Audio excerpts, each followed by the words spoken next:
that could work out the placement of functionality. And the dependencies were that the AAI will have a view of where the capacity would be, and there'll be policies that guide the placement there. That was my summary of the situation at this level, and I think that's a good enough level. Let's move on. I think the Vimil was on the next one. Is it the next topic or the same topic? Same topic. Can we just be brief on this topic? I want to move on to the next topic. Okay, so it's slightly different. Maybe it's we are still talking about virtual CPE, and when you look at virtual CPE, it needs to be configured more than one VNF. There are multiple VNF that need to be orchestrated for every order, every request we get. And for that to support more effectively, rather than just having imperative language for orchestration, we should also explore, can we use declarative language? And that's the part that would simplify this whole orchestration for such a complex deployment that has about 5 or 6 different VNFs. Thank you. So there's 2 things you discussed there that may or may not be captured. One was orchestration of multiple VNFs. I think we can try to capture that, Chris. And the other was talk about imperative and declarative type of approaches, and we capture those as a different one. Thank you. And we're pushing ahead on top of Chris while he's trying to catch up, but he has a good memory there. Please.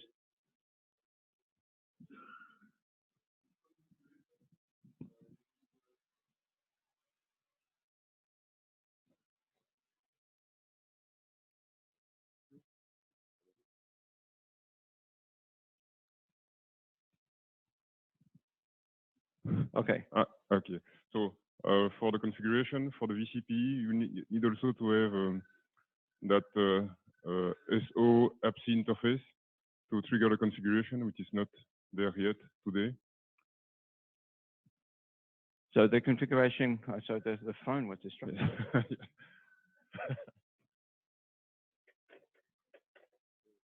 So the configuration of the VNF via APC, so the SO APC interface is not there, so we need to be created. So this is the configuration of the VNFs, but the interface between the MSO and the APC. The APC. APC. Yes. The APC, that is already there, isn't it? No. Okay. Shika.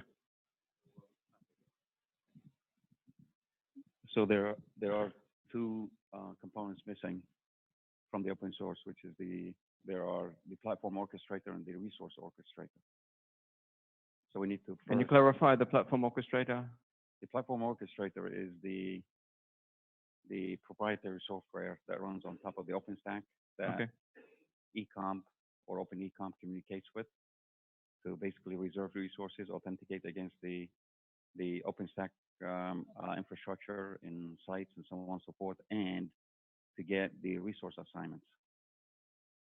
Okay, so in principle, they've got the platform orchestrator, and then we should also have the resource orchestrator as a separate line. The resource orchestrator is critical to update ANAI with the resources available so that MSO can do the orchestration. So everything that you have over here is going to be dependent on having some sort of platform orchestrator and resource orchestrator in place before we can do any orchestration. Okay. You'll see what Chris is writing up if you have complaints about that. So I just have a question on that. When you say it runs on top of OpenStack, that's just a shim to grab the information from the OpenStack cloud?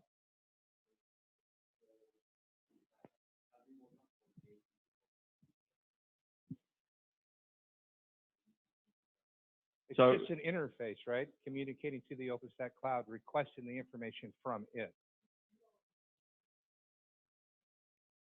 Okay.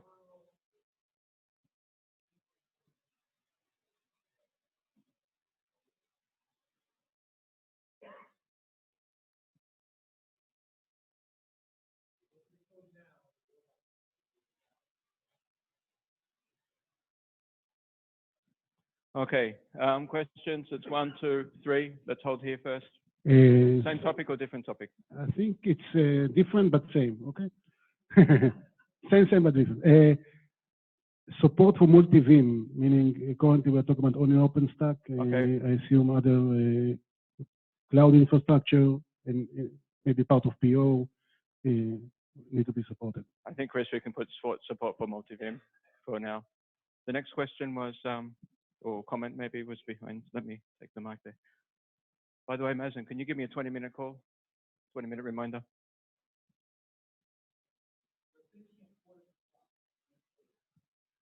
Thank you. Okay, so we talked about service instantiation, and service instantiation certainly requires placement, but it also requires other types of optimization. For an example, network. So once you place those VNFs, how are you going to change those VNFs? That requires network optimization. In addition to that, let's say tomorrow we want to upgrade the service. To upgrade the service, we need to certainly do, redo the placement, but we also need to schedule the VNF upgrade itself. So essentially what I'm trying to convey is there are different types of optimization required for MSO in order for the service instantiation. So why can't we have a generalized framework to support all this optimization? And essentially the framework can use or provide optimization as a service to other ONAP subsystems. Okay, and you would see this as part of the MSO, that there'd be some type of optimization framework or capabilities. Yeah, so MSO needs certain different types of optimization. Mm-hmm. So can we have a separate framework that can provide such service to MSO? Okay, Chris, let's capture that. That optimization framework. I think later we can come to the discussion, is that part of MSO or a separate thing when we come to the project-related discussions? Okay. Is there just one more thing related to that? I'll bring this over. Actually, I'll give you another mic. Is there a dependencies on other projects for that or other modules? Do you see dependencies on other modules for that? I mean, it requires dependency on like all these different systems that provide the data. ANAI is certainly a system in which it depends policies, where, as Kaustubh mentioned, it requires to fetch the constraint in terms of policies. Policies, okay. So it requires dependency on policy. In addition to that, it requires other interfaces with systems that provide, data that requires to carry out optimization. So okay, we need to drill it down a little bit more. Very good. I think for this level of discussion, this is fine. Yes, please.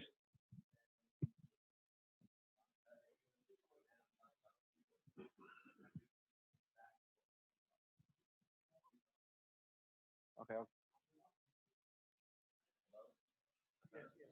Okay.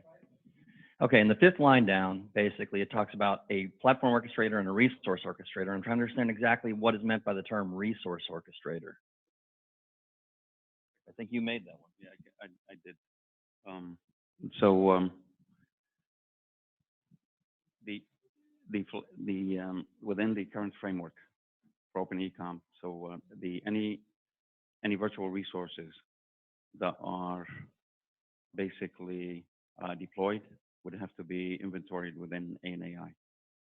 The reason being is that when MSO tries to do the orchestration, MSO communicates with ANAI to determine what virtual resources are available.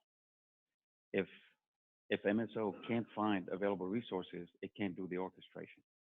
So to close the loop, you have to have a resource orchestrator that basically pre-populates the ANAI database prior to any orchestration can take place. Okay, so I think I kind of have an issue with that. I think of the way OpenStack works, and OpenStack basically it in itself is the resource orchestrator. And if you basically give information to OpenStack to tell it, I want a resource that meets these requirements and this and that. And if it doesn't have it, it tells you no. It sounds like what you're saying is you want to create another layer above OpenStack that grabs all the resources from OpenStack, and then doles them up to another layer above that. Is that correct? I mean, can I just sort of interject here? I think there's resources one thing I think we should keep in mind, there are resources at different levels. So the VNF and so on could also be viewed as a resource here. The second thing is perhaps what we can just do for now, because we'll debate this all the time, because it's better to capture this here. Maybe, Chris, we could say on the resource orchestrator, have a comment that goes there. There was comments or need of clarification of role. Further discussion. Just for now, I think this is more or less to give us a bit of an idea of where we need to go, more than to be 100% restricted. And I think you just answered that, but there was a question from online from Claude Norschlitz, and he specifically asked for a need to clarify the relationship between the AAI and the underlying cloud infrastructure platform, which I think he just kind of Okay, thank you for alluded to. Thank you, Casey. I was wondering where the voice was coming from too.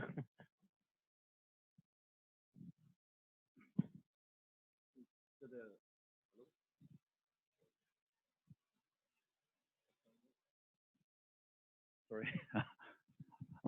So the MSO, I want to ask a question. The MSO is as we're going to talk about the orchestration layer, or just talk about the MSO component over here.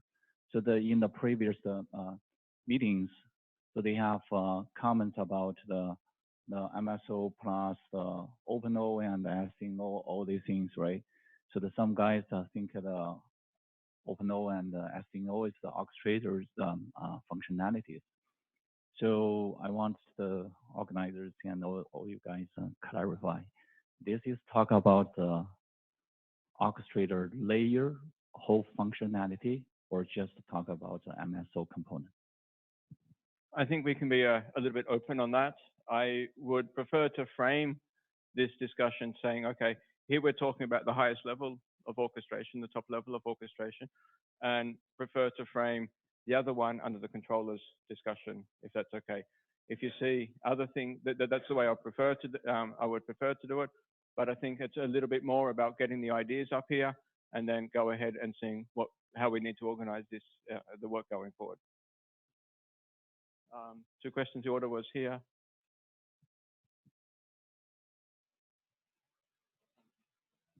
Okay, so this is like a new topic, I would say.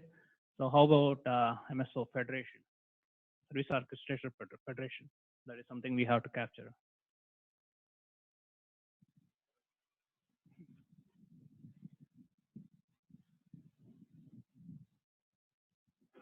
Chris, why don't we go ahead and put up MSO Federation now?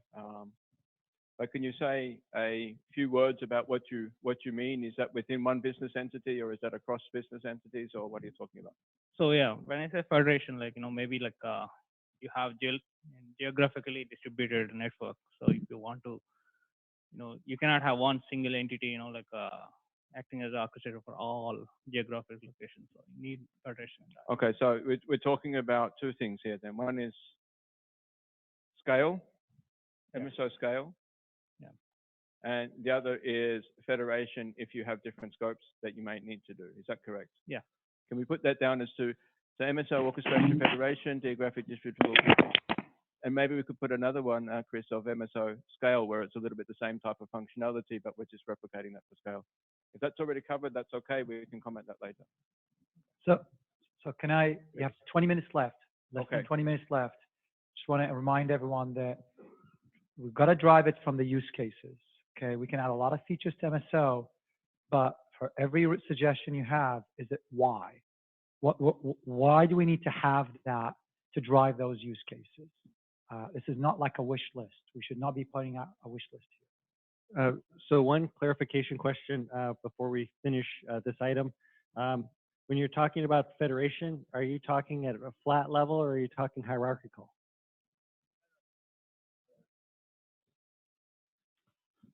Thank you for the clarification, Mazen, there. Catherine, you had a...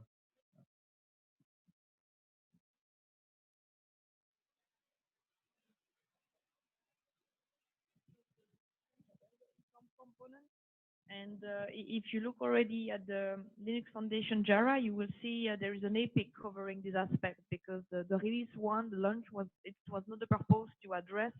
It was just to demonstrate the functionality. But it's not only an MSO issue. I just wanted to be sure it is understood, and it's definitely a target for the next release for all the ecom components, not only MSO. Very good. So it's not wrong to capture it here at the moment. It's under the workload, but it could relate to other things. As Mazen pointed out, we have some 20 minutes, so I'll take 2 more questions on this, and then we'll see if we can migrate the discussion a little bit to a project setup. Yeah, I just had a comment on the resource orchestrator part of it. I think a better way to position it as is the synchronizer, right? It's the thing that synchronizes the state and what's available in the underlying cloud infrastructure with what's available in ANAI. So, I don't know if it makes sense to, capture it that way, but we're not, I, yeah, it's not orchestrating, right? It's just making sure that ONAP has an up-to-date view of what is actually available in the cloud and what resources have been deployed there. Okay, fair enough. We have a comment that would say we need to have some further discussion about that role. Perhaps, in the interest of time, maybe we won't take that here. Yeah, in the architecture we called SO, service orchestration. Now here we call SO. Sorry, my mistake. Service orchestrator, it's SO. Very good. Thank you. Yeah. And another question, let's see, maybe we can merge the platform and the multi-vim.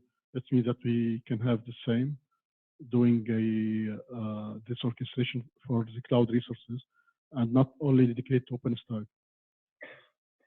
Then maybe we can merge platform orchestration for multi-vim.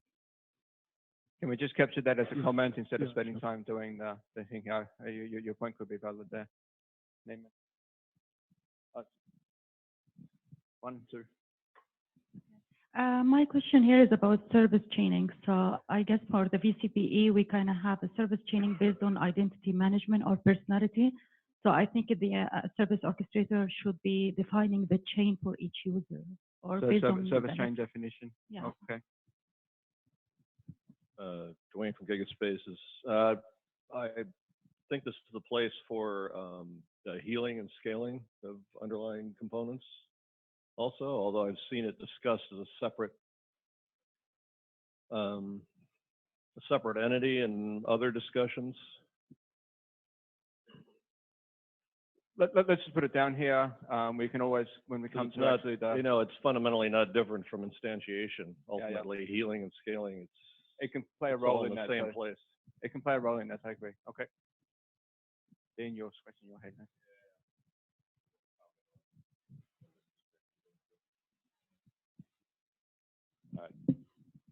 The act of designing the service chain is really where the service chain definition occurs. This should be where we execute it, not define it. Okay, thank you for the clarification. When we put down to merge the multi-vim into the service orchestrator, there's still, I think, a separate component that you need, and that's the plugins that define the hardware or define the communication with those VIMs. And to me, I think that's why it was listed separately to begin with. I could see that the common interface would be merged, but there still has to be some place to put all the individual information or those plugins that are able to communicate with the individual or the multi-VIMs. Okay. Can we capture that as a little bit? I mean, if we capture this as a need, not more than an architectural sort of relation of how we merge things, saying, okay, in the scope of work, this is something we might have to do. We can actually take the details of that as we get the things really going. This is not sort of defining the architecture, but more to help us actually get into what the projects will be there. Speaking of that, is any objections if we start trying? Okay, this is going to be my last one here.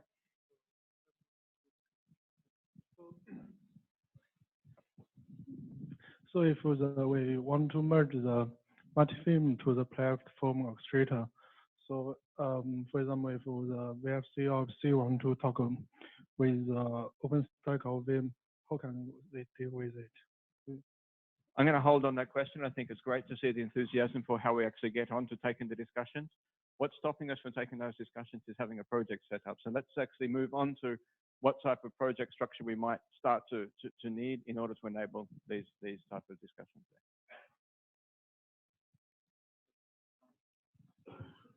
As we start talking about projects, we're in the service orchestrator realm. Do we need multiple, or is this small enough and self-contained that we can do this as one potential project? I think that's the key question. I think that's an excellent lead into that. I think that's the key question. If we were to put these questions into one project, is there any part of this that we might, let's take the assumption that we have a project for the service orchestrator. Let's put a service orchestrator project up there, Chris, I think. And then, okay, so that's the project name.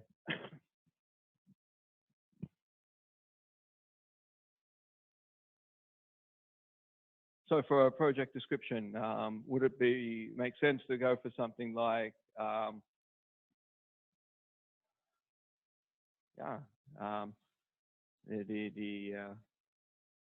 not sure what the final wording would be, but it'd be something like take and evolve the surface take and evolve the surface orchestration module. Is that good enough there? For now, we need to go through and do that there. We don't need to have the C code in this here in the description there. And then let's see if we can start talking about the scope of what this is. We know we're going to have to do more work offline to fine-tune the scope there. And this is going to, I think, relate back to the discussions we've had up there. When going through and discussing the scope, let's also think about, is there anything we might say is better off in another project that let's think about what might be better off in another project. So if we start thinking about the scope, don't delete those just now, because we might want to come back to those, because we might want to talk about the APIs, as it can be a checklist for us there. So for the scope, I think we could, the first thing we might be able to say there is the service orchestrator is within scope.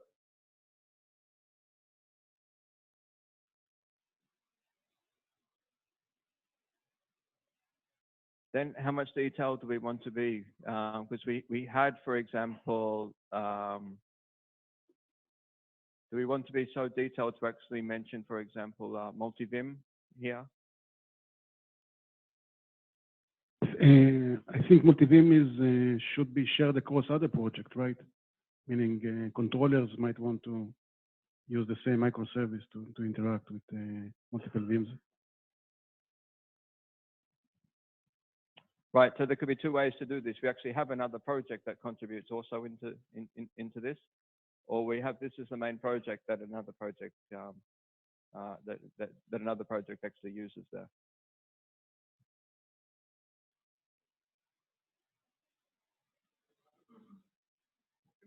Yeah, if we are talking about multi-vim, then there might be value to having MSO or service orchestrator drive that, because then that's one place where all the adapters for these different Vim platforms have to be integrated, as opposed to having to go into all kinds of all the various components. Another thing we might want to keep in mind when doing this, because I think this should be the scope of a project that can last multiple releases. And so I think we should be a little bit careful about how much we actually kind of put up here from a functional, let's say a release 1 or release 2 perspective that might come more in the project planning, but keep me more here on the scope.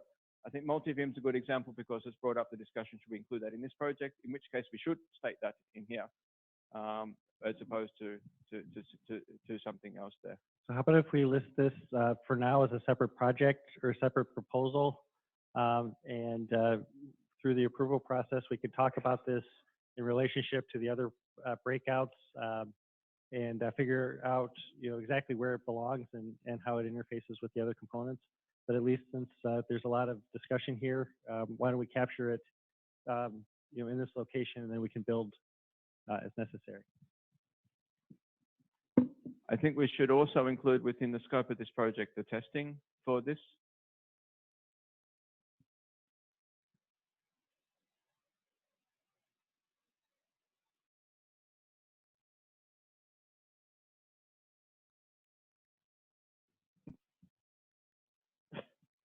Okay, now you're writing out the multi-vim one. Okay, cool.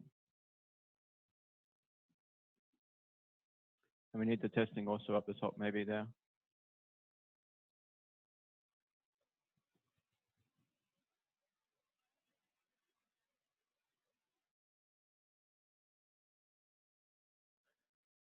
In the main project, do we wish to capture the ability to, you have a comment, Bimo?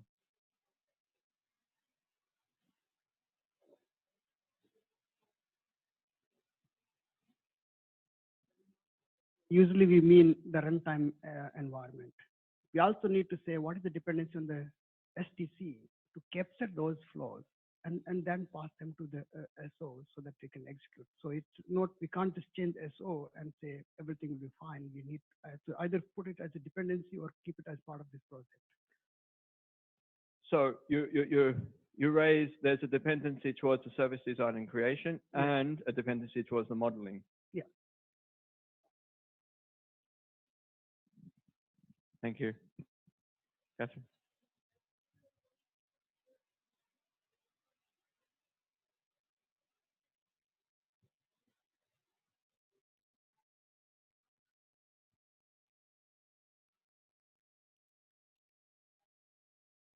Very good functional, non-functional impacts. Excellent point. You also brought up modeling. I think one of the things we may want to talk about is you know, Yang, Heat, and Tosca, if we want to have support for all of those. Can you repeat her comment or her statement? Because I believe her mic was off. Okay, sorry. Catherine's statement was we should also consider not only the functional requirements driven by the use case, but come back also to this matrix where we talked about non-functional requirements need to be considered as well. That was the comment. Thank you. And Chris captured that by putting up non-functional requirements there. So when we talk about the scope, then what Chris has proposed here is support for different orchestration languages here. And this is a subpoint under the functional need of declarative and imperative. But we have people also watching on the screen, so.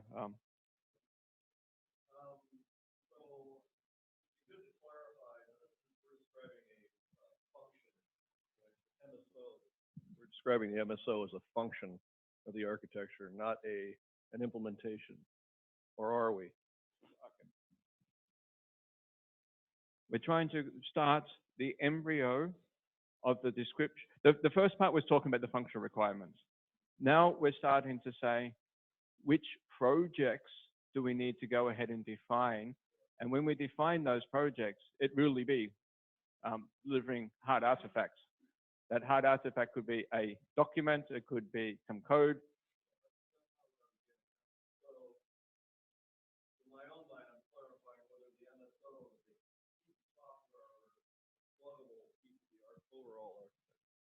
So can we have multiple orchestrators? Are we going to attempt to develop some super orchestrator that can take an imperative and a declarative models and somehow produce? Okay, so can I try to paraphrase your question? Do we have one orchestrator that deals with multiple things, or do we have an orchestration framework that can deal with the different technologies based upon the information fed by DCAE?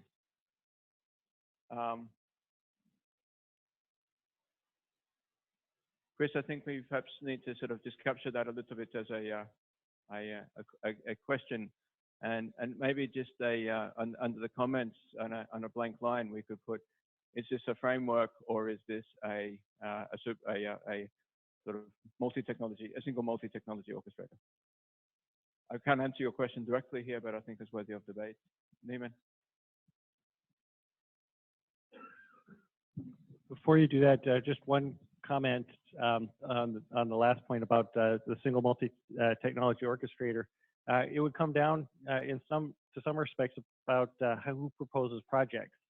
If we come up with one that's called Service Orchestrator that implements essentially what's sitting on the wiki now, plus maybe a merger with some of the open O code,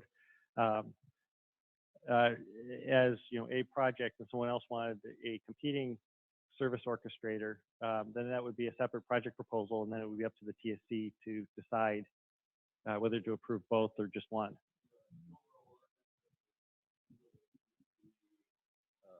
The overall architecture would need to be adaptable, basically, to that type of approach, rather than for example, wrapped in APIs, right? I could have a service orchestrator from the outside world, for all intents and purposes, is identical to each other. But unless that wrapping framework, even if there were only one MSO, it would still be wrapped in a standard set of APIs.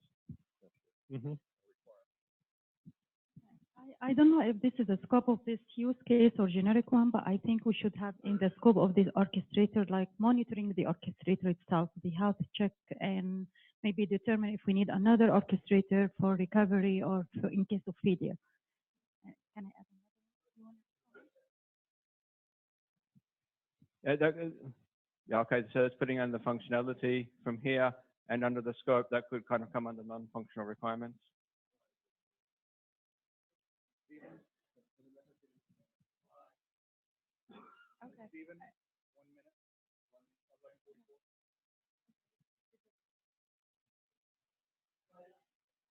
I just want to say, as MSO is an ONAP today, it's not a long-lived process. It doesn't have a life, and so the whole concept of MSO is, whole concept, I should say, of orchestration is it's a tool that launches when you begin a process. It can crash at any point, and you can restart it again and get back to that same point. So it plays a particular role in the sense that the rest of the infrastructure has to be stateful and long-lived and high availability, and the service orchestrator should be structured in such a way that it's not it doesn't matter if it fails or not, right? I'm going to cut thanks, Ruben. I want to cut the technical debate a little bit here, and I was informed we have, I guess, 0 minutes left now. So I think it's time to wrap up. The two things. Thank you for your contribution. I think what we take away from this, okay, it's not a complete list of needs to support this, but I think it's a starting point and a seed. And I think we take away from this that there are 2 project proposals on the table at the moment. One to deal with the service orchestrator, and we can work offline. And in fact, this is already on the wiki now, open for comments, where we can go ahead and refine this and also take the comments to the TSC list. And of course, this is just a seed and a starting point where we say, okay, 2 projects. Later, when we get all the projects on the table, we can work out where things might have to be merged or have some dependencies there. So this was, I think, the conclusion of this very, very first session on the service orchestrator. If I remember correctly, so I'd say thank you for your time, and I'm going to look up actually what the next session is. Page match between FDNC, FC, and SDN. Okay. And did we have a 5-minute break before that one starts?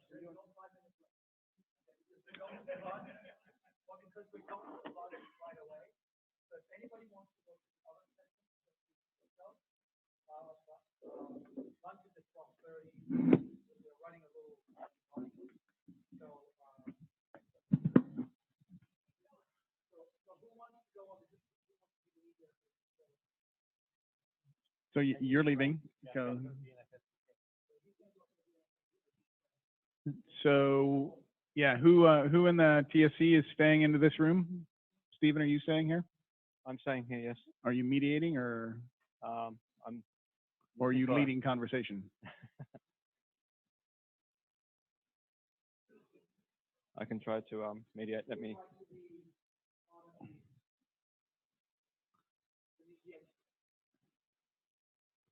And this means if nobody volunteers, we're going to assign someone. Just to be clear. Any other TSC members in the room?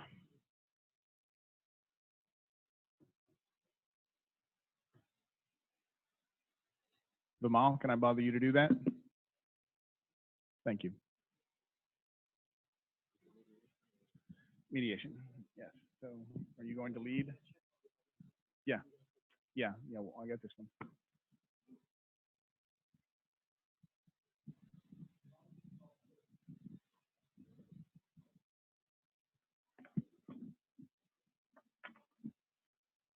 Thanks. So we'll go Thanks, through the same Stephen. process. I'll start up and get onto the screen in a minute.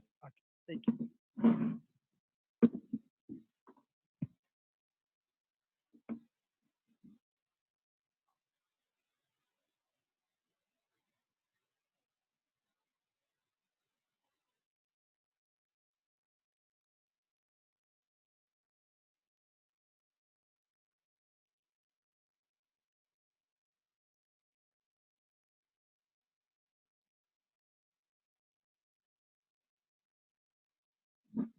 I think we can start maybe while I'm Okay.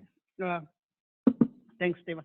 I think the format we had from the previous session was pretty good, so let's follow the same format. Using the two use cases we talked about, virtual CPE as well as virtual VoLTE, what are the enhancements we need to support those two use cases in SDNC, FC, and SDN agent?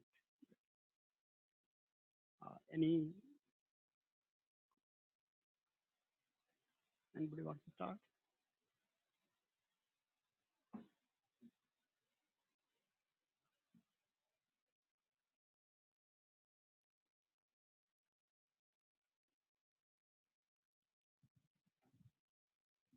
Okay, thank you. So in SDNC, if I didn't get it wrong, looks like each time we execute a DG, we need to invoke a DB call to get the DG object from the database. Then we can execute it. So I wonder in our use cases, if some of the DG don't get changed during the runtime and they got called a lot of times, so does it work to add the cache mechanism? So each time when we call a DG, we'll cache it in the memory. So next time when we call the same DG again, we don't have to invoke a DB call. So would it be fair to say improve directed graph efficiency for accessing and using directed graph? Let's just skip to that. I'm just getting now. Okay, we'll wait for it.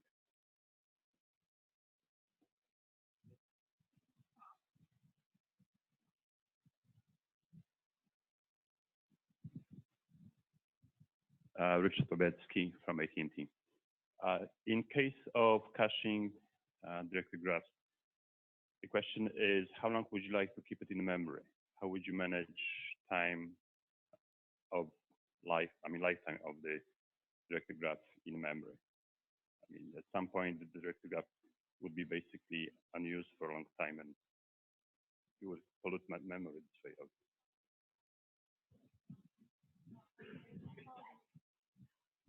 So we can have some mechanism try to refresh the cache, the DG based on time or based on some force from the other system. For example, if we would like to push the new DG into the system, we have this API to call, so we can remove specific DG from the cache, or we just remove all the DG in the cache and start from. Yeah, I think that so right now we are not going to do the design, but think of ways to improve efficiency of directed graph caching. I think that's and whether we use the most often used, how frequently they are called, and whatever it is a mechanism, we'll come up with that. Does that help? Okay. Yeah. So my question is, are we going to discuss about SDNO, NFPO here as part of this, the impact of it? So there are in this session is SDNC, FC, and SDN agent. So SDNO, if you think of that as a orchestrator, that's different part, but to interface with the third-party controller, then we should capture those requirements if there's a requirement in that. So are we going to discuss about those two proposals, or that's part of another discussion? Let's keep them outside. So here is to get the project and get the requirement, what we need to do, what we need to enhance in SDNC, FC, and SDN agent. How orchestration will be harmonized is something that is outside this particular meeting. Okay, so maybe that's the way of looking at it. So the physical network underlay and overlay. So are we going to handle it through SDN agent? Is that the intention of SDN agent? Again, as I said, Terrell, correct me. Okay, go ahead. I'm actually up and going now, so I need help with a bit of a summary of the needs, but terminate this discussion and then help guide me through actually the summary of the identified needs. So the first, you have the first requirement, which was to say improve the efficiency of directed graph, efficiency of directed graph, accessing directed graph and executing them quickly by caching, implementing some caching mechanism. The second question is, are we going to talk about SDN agent or SDNC? I think let's capture the requirement to say what enhancement we need in overlay and underlay to implement those use cases. How exactly we go and implement that will be something that can be decided once we agree on the architecture. Okay, so for supporting underlay, typically you need to know the inventory of switches, servers, everything. So that is some. Is that a gap today, or do you think that's something that we need to? It's not packaged under SDNC, but it's part of, let's say, like ODL has a topology discovery mechanism. The way Chakra was telling about resource orchestration, that is also about discovering what resources are there. So they're not there as is packaged. Are we going to implement it, or are we going to use the like existing services from ODL or some other SDN controller? So how's the thought process going forward? So we need clarification. I think if I can capture it, what you're saying is that how do we capture or the requirement for supporting underlay and overlay network configuration? So that is a requirement. And that's the requirement. Let's say, and depending on what Vim we are using, we might have different answers to that. What infrastructure we are using might have different answer to your question. So yeah, Vim helps us discovering the servers, physical servers, and maybe the virtual servers. But how about network elements like physical switches, those things? So that Vim cannot support you that. That's where SDN controller comes. So to help me a little bit here, because I'm trying to actually summarize and type this down, I've got the first one, improve efficiency directed graph, and I was informed that this was related to caching. Yeah. The second one here, support of underlay and overlay, is that the yeah, that is the discussion. Yeah. Does that capture the discussion? I think it needs to be a bit more fine-tuned as we go forward a little bit, but yeah, I think so. Say enhance support for overlay underlay under Vim environment. Yeah. Okay. Anything?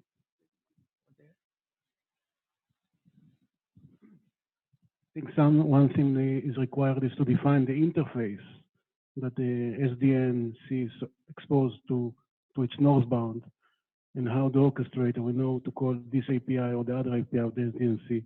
Is it case by case? Is it something which is model driven in some way? So this is another. This project need to define.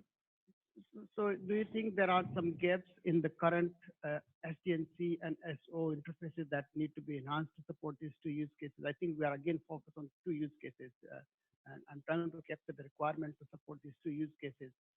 Do you think we need additional clarity on how SO interfaces with SDNC? Is that from my knowledge, I know there is specific APIs per use case in SDNC. And when you want to introduce a new service, you always need to define new interface. Then what is this interface? Is it, again, per service, or we want to do it more generically?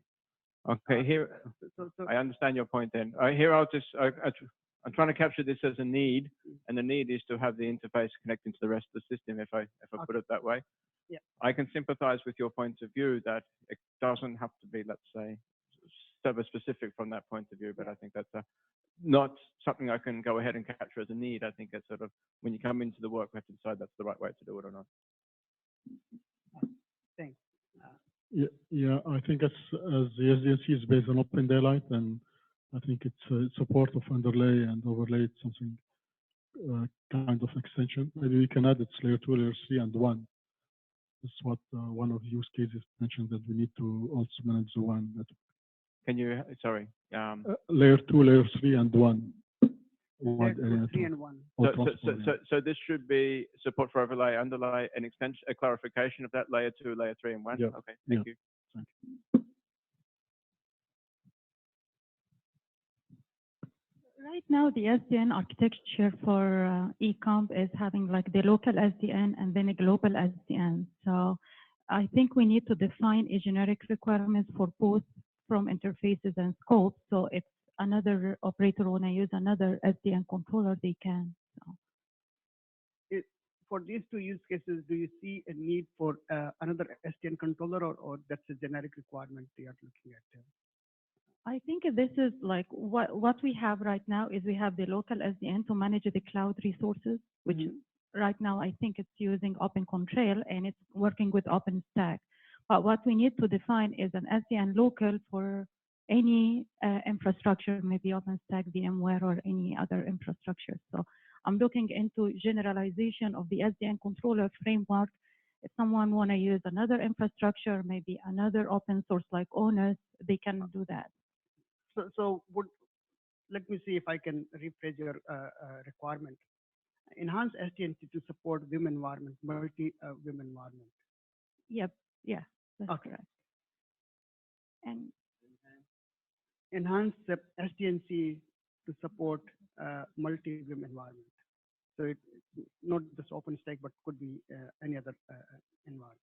And I have another one, if this is a generic for controllers, so I guess for the app controller, which I'm assuming is going to execute the service chaining. So I guess one of the requirements would be like interfacing with policy in order to get the policy rules to establish the service chaining. Okay, so enhance FC to support service chaining as defined in use case, both use cases. Is that the? Yeah, it's enhancement of the APC, but I think the main requirement is to have a policy rule set and have this policy rule fed into the application controller to execute the service chaining. Okay. We have a question from online. Sharad Mishra asked, does SDNC support SFC execution? If it's using ODL base, then that should be covered. What was the? Does it support SFC chaining? Can I sort of interrupt? I think there's a misunderstanding what SDNC does, right? SDNC is a platform, right? Yeah. So these details people are saying are actually part of the whole directed graph and everything is not an SDNC. So I think there's a little misunderstanding what SDNC does and what all these other things are. That's what I'm a little. Can I stop? I just want to capture the comment that was made from the conference. Did we capture that? I've tried to capture enhance AppC/SDNC to support service chaining, and under description get policy rules from policy to execute policy rules from ANI to execute service chaining. Is that the correct?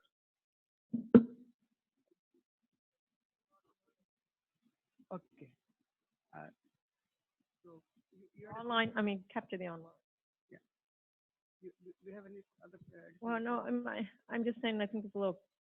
I mean, I'm just concerned knowing, you know, what SDNC is a platform and all these, some of these concepts are actually in the middle of the whole date, all the DG stuff, and that's how it's defined. That's all.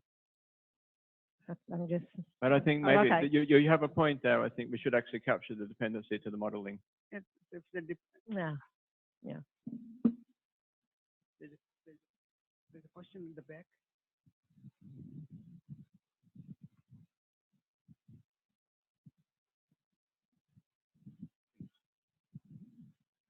So just a brief follow on to the comment that was made about service function chaining.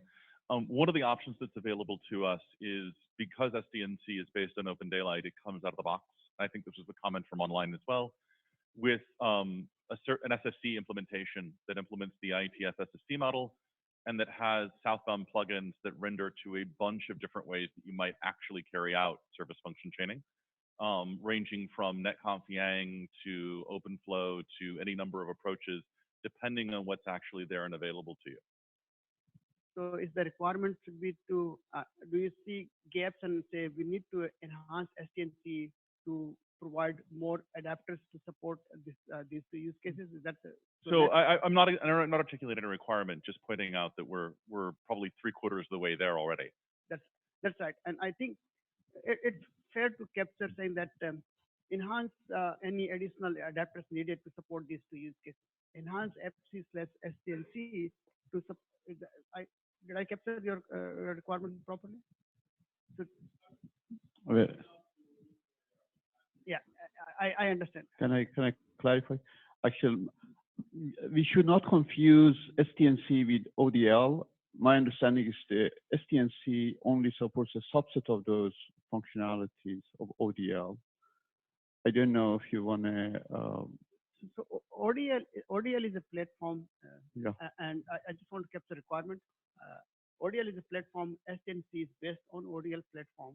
I understand that. And its role. So let's not talk about the technology that's being used, ODL, but say what function does it provide, and are there gaps to support these two use cases?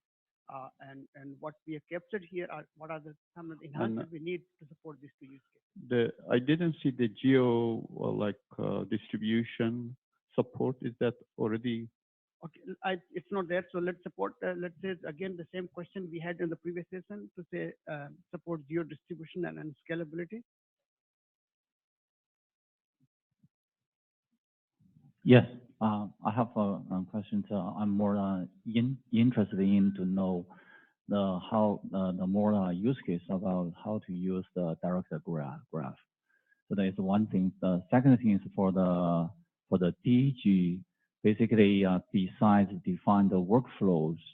So I would like to see how it is used in the OAM, like you are doing the debugging, maintenance, all these ones. So for the second requirement, I hope these for the use case we are going to use, besides the define the workflow, add the OAM functionalities there, and see how the SDNC to take care of that. Okay, so what you are suggesting the requirement is to enhance operational support in SDNC for lifecycle. No, the number one requirement. I want to see the more use case, how the DG is used. DG is a use case. The second one is more functionalities to use this DG. Okay. I think it's hard to capture this requirement. Show us how directed graph is used. I think it's more if we see sort of functional or non-functional needs to actually support that here. I understand that you want to see that, but it's hard to it's hard for me to capture that as a need. But I think now is the idea is use the DG to define the workflows, right? So from the source code we didn't find any more real use case over there. So probably so the AT&T can provide more use case to demonstrate how the DG is used to define the workflow. So this is a little bit of a question into how they work more than a question onto what sort of needs that we might have. Yes. Yeah, but I don't think now is the time to take the question how this works. Now is the time to try to identify the needs that we have to support these cases. That was my I think the both are related. If you don't demonstrate how it works and demonstrate the values, how the people would embrace this technology. Right? So may I suggest 1 second?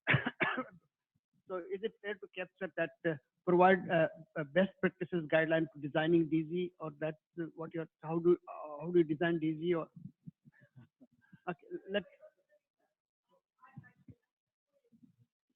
Margaret, please use the mic.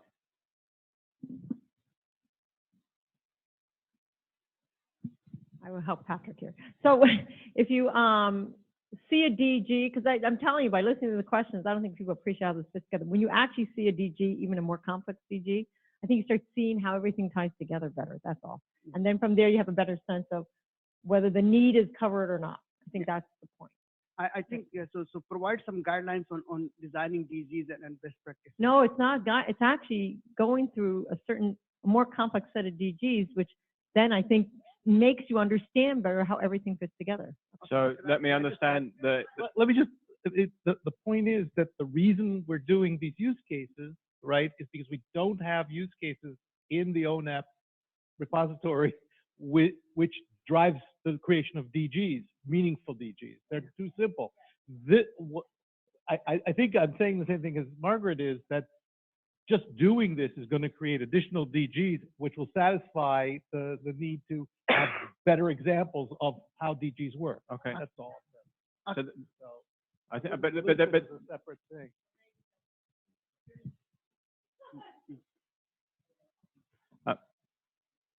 And Vimo, we need to also start moving the discussion a little bit towards the projects quite soon. Okay. Okay, so one missing functionality I see in SDNC is to support, really support for transaction, because you know, when you run a DG, you might connect to different systems, and if something fails in the middle and you want to do some rollback synchronization to other system you just updated, you need support for that, which is missing today. And one comment. Can you repeat that, please? Just It's support for I would say cross controllers, like SDNC, DG, update multiple system support for multiple single transaction while updating these multiple systems. Does this capture this? I think what the request, if I understand correctly, is to support gracefully support fallout or other whenever there is a failure. Is that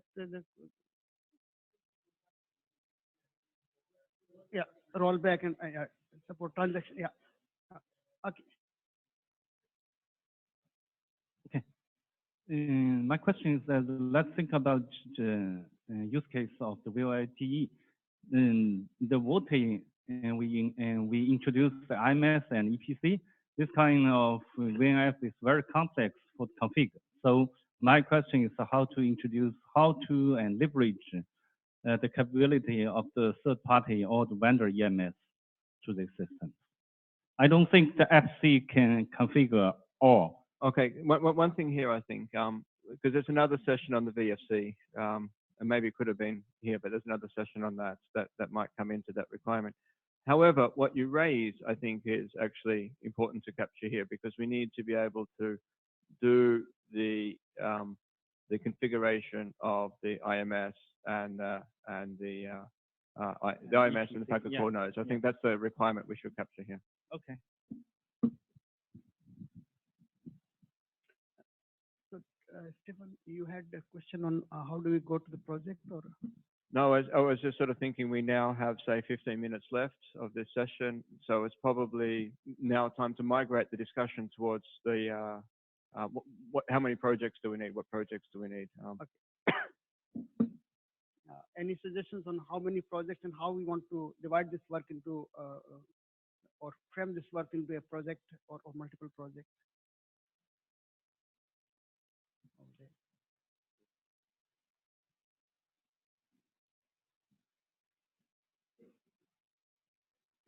I was more of a summarizing what I heard around the SDN, because I think there's a number of questions on that.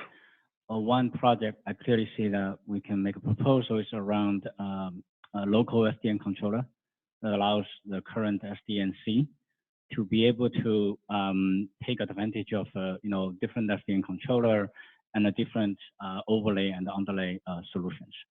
So don't think that's currently available in ONAP. So that could be a project we consider, which combines multiple suggestions that was made early on. So you have to help me a little bit here. I'm trying to capture the intent of what you were saying. Sorry, trying to capture the intent of what you were saying. So we have a project focused around the SDN controllers, the transport part of the controllers we're talking about. I mean, one question I think here is, do we have one sort of project for all of the controllers? Is that the way we want to go? Do we have a project per controller? Now I've just put up two extremes. Or do we go for somewhere a little bit in the middle here? Yeah, I think those are up for the discussion, but I think we should thinking about a project around those line of thinking. Whether we are creating an adapter or creating an interface, or we allow a local controller to be plugged into ONAP. I think specific implementation can be discussed, but we need to highlight a project, given multiple questions being brought up here today. Okay, so yes. So we at least need to have one project. I think we can agree with that. Then and to capture these questions, fully agree with that. Then is that what I'm trying to understand? Should I capture down? Is that a project for all of the controllers that we put everything into, or is that a project focusing a little bit on the transport aspects as one project? Well, Dan Timoney from AT&T.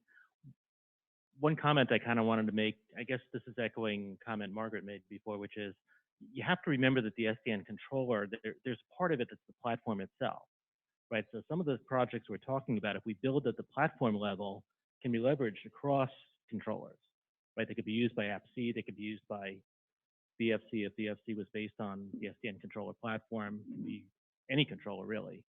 So we don't necessarily have to, build it multiple times. There are, I kind of want to go back also to that support for distributed transaction one. One thing that we had tried to build early on in the controller platform is the concept of atomic transaction. It's kind of, I'll say skeletal now, and I'm being kind to myself because it's sort of stubbed out more than skeletal. I think that would probably be a good project for us to tackle, would be to add something, either the notion of an atomic transaction or perhaps the notion of exception handling like we have in languages like Java. So I think that would be a good tomato. I don't know. No, it's not tomato. It's car or tomato. Do we have sort of a project is a scope of work with a set of repositories that come with it that people contribute into. Oh, okay. And then in that project, when we define that up, there will be a set of committers, a set of repositories that we work with that's working with the defined scope. Okay, then I guess I'm talking about a feature more so than a project. So one thing I heard from you, and it reminds me of something else. Maybe we're talking about. I'm sorry, I'm interjecting here only because I'm trying to get to what the projects are. You mentioned there's a number of functionalities that may be common to all controllers there, and then I thought maybe there has been work, as I understand, on some type of controller framework. So does it make sense that we have a controller framework project, and then we can have on top of that controller framework project, we could have projects focused on how to use that to solve the specific, let's say, functionalities on top of that. So for example, one could be more focused on the transport type questions, and one could be more focused on the application questions. So potentially we could have three projects here: controller framework, transport use of that, and then the sort of the application use of that then. Yeah.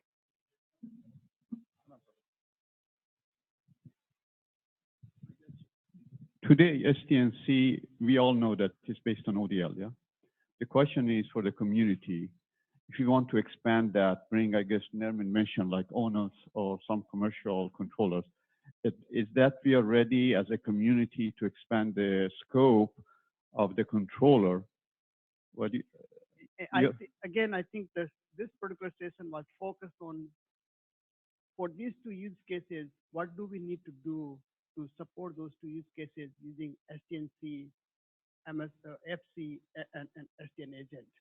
If you think there are gaps that cannot be, the requirement in these two use cases cannot be met by these three, and we do need to have a third-party control or something else, then that could be the requirement, but we can't, we are focusing on these two use cases to say, what do we need to do?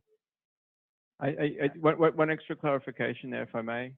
I wouldn't say the controllers are really based on, I'm going to paraphrase. When we say the controllers are based on ODL, they're actually really based upon a component of ODL called MDCell.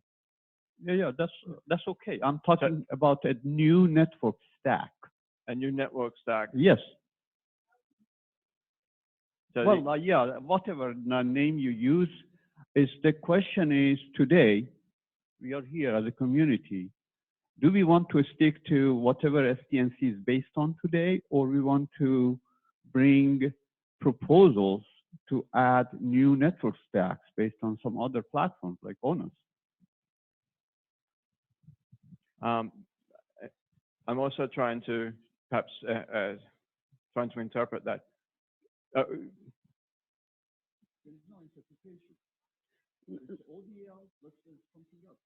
We say ODL versus onus. Okay, let me try this then.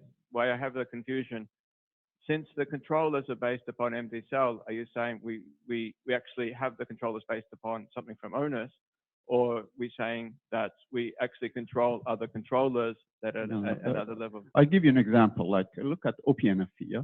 OPNFV started with ODL, and then we added a few more other stacks. Like we added like onus, we added control, and probably now something else. So the question is, are we ready as a community to just stick to ODL today to implement SDNC, or we can add new stacks like onus or commercial controllers? Then, as Marcus says, for that you need a new layer like what's called SDN agent or something. So let's capture the requirement to say, again, if we think that provide support for third-party controller, if that's a requirement, then let's capture that as a requirement.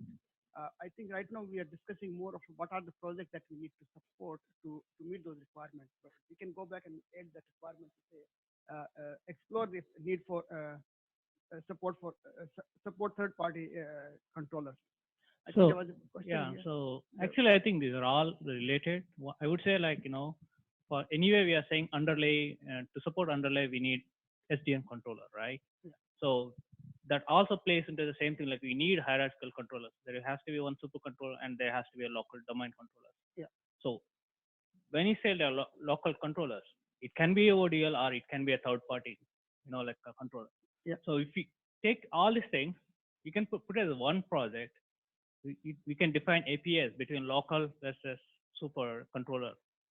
And that local controller can be ODL or can be, like a third party controller. So it's all plays out, they're all related. So we are talking about same thing.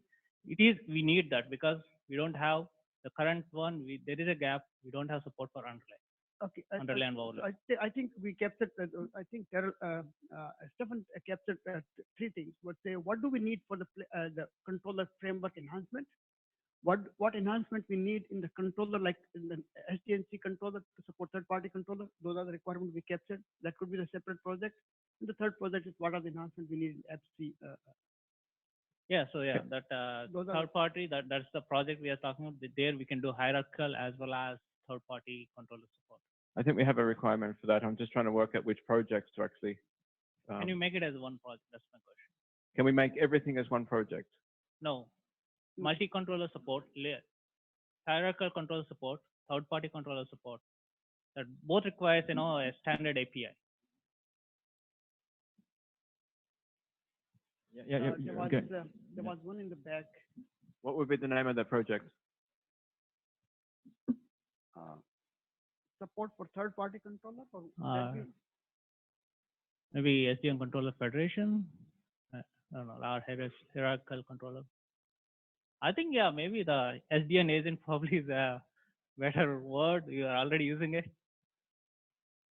I think that was the role of SDN, or actually the purpose of SDN agent to support. Yeah, so probably you can use that name. Then a question. We can go for SDN agent evolution or something like that, or SDN agent. Actually, we could have a project along those lines. Then we also have one as the infrastructure controller. Do we keep the networking control, the networking controller? Do we have that separately, or do we have that in the same one here? I think that also comes in the same level. That's part of local controller, right? So then we're heading down the track potentially of saying we have a framework project. Mm-hmm. We have another one for, let's say, transport questions, and under that is the issue of the questions related to the let's say the network controller and the SDN agent. Yep. Okay. Yeah. Okay. Can I add something? I think we are talking of three things here, right? The underlay and overlay. Those to me is functional requirement, right? What function do I need to achieve? Yeah. How do I get to there? There are two projects here. The first project is project 2, controller framework. What kind of a framework we need to establish in the SDNC That's overarching framework for the controller. That's project number 2. Project number 1 is not so much about transfer. Project number 1 to me will be what we used to call yesterday SDN agent. You know, how do I plug in a local controller, either based on owners or based on some other commercial controller? So there's a functionality requirement, overlay and underlay, and there are 2 projects addressing that requirement. So I actually like Steve's suggestion, and so I like Steve's suggestion because all controllers are based on common framework. So let's have a common framework to develop for the controllers. And then we have one for network controllers, not transport, because network controllers can be local for handling the cloud or the transport layer. And then we have another project for application controller, which is lifecycle management for the application. So that would be 3 projects, I guess that's the optimum. And third-party controller or multiple BEM can be part of the network controller project. I think what we captured is the 3 projects we captured are what are the enhancements we need in the controller framework, what enhancements we need in the network controller, including support for third-party controllers, what we call SDN agent. And the third project is what enhancements we need for FC. Those are the 3 projects. Is that? Yeah, just the framework is one project laying out the common framework for all controllers, and one for network controllers, and one for the app controllers. Yeah, exactly. Jamal, Yeah, I think we are mixing the need to interface with the third-party controller. Yeah. Then we need to interface what we call the SDN agent or SDNO. Then if you want to have a proprietary or other solution. Now here, in case we need an SDN controller for one or for the center, I think we need to justify why we need another one than Open Daylight. Yeah. It's not only here for fun to see I want to introduce another one.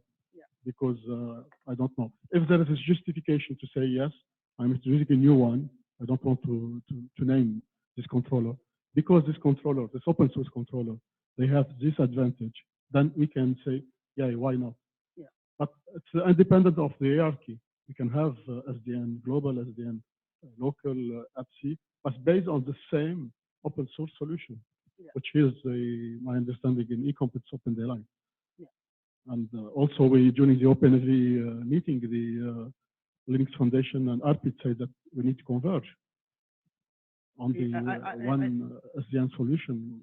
That's a good point. I think we captured so exactly that those 3 projects that Stefan captured basically kind of summarizes what you did, what you just said, which is to say we need common framework, we need enhancement to support local control, the network controller, support for third-party controller, and then we need enhancement with FC. Okay, we also have a couple comments and questions from online. One of them is from Sharad Mishra. He states, wants to know if we should create a project for unit test and an integration test, or if that's just an assumed project. And then Claude Norschplitz said that we need to identify a reference architecture for underlying data consistency and resource locking. Control framework would make sense as a project for this. Can you go one at a time? The first one, I didn't capture the first one. The first one, Sharad stated that we potentially need a project for unit test and integration testing. Okay. Okay. And I don't know that we have integration test as a project or integration as a project anyplace on this set for discussion. I agree that's probably one we want to talk about. Yeah. Unit test didn't make much sense to me. That typically goes inside the projects, but leave that to the team. Integration test, yeah, that should be a separate project. Yeah. And the second one, I just don't miss. And the second one was from Claude Norschplitz, and he stated that there's a need to identify a reference architecture for underlying data consistency and resource locking. Control framework would make sense as a project for this. So again, that's a requirement, and the project is still the controller framework, but we need the requirement is to have a data model for consistency checking for overlay and underlay network. Okay.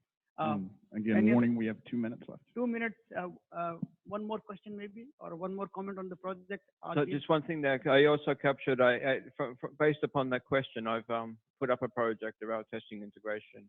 I guess it's not specific to just the scope we're talking about here, but we can take that a bit later. I just said question mark on scope. Okay.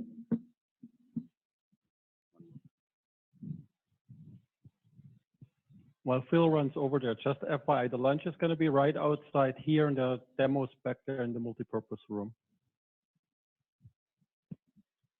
Yeah, hi, this is Hector from AT&T. I was just wondering if a project or if it's still a priority for to increase or enhance the ONAP security in general. And I was just looking at the requirements of the VNFs. I'm sorry, the use cases.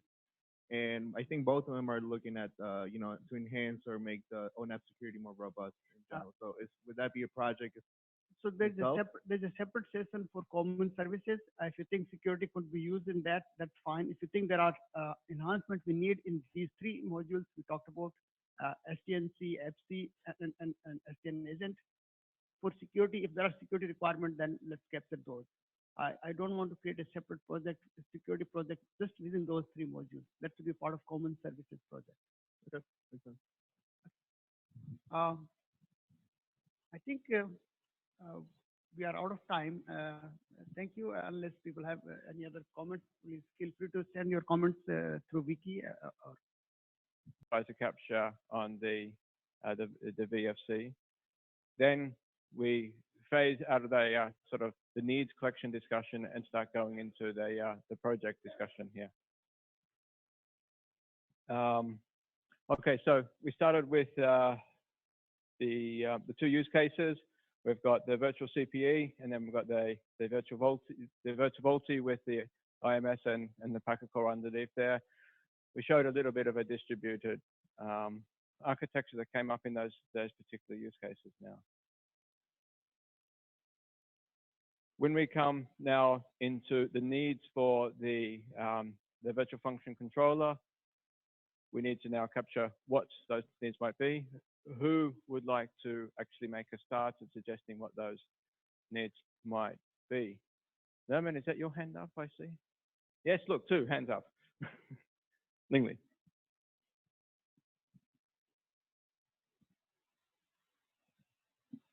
That's called volunteering.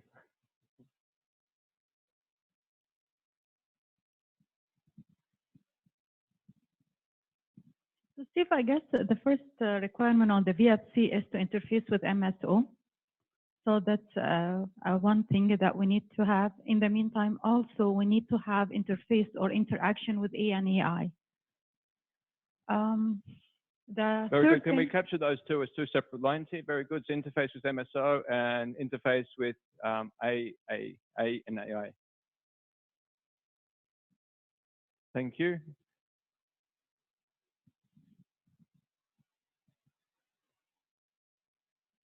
This is Brett Oliver from Verizon. I think one of the other things we need is interface to the SV and FMs, and I think this will be the down bottom part of the API. So can we capture an interface to, very good, you're faster than me, I'd just actually be quiet.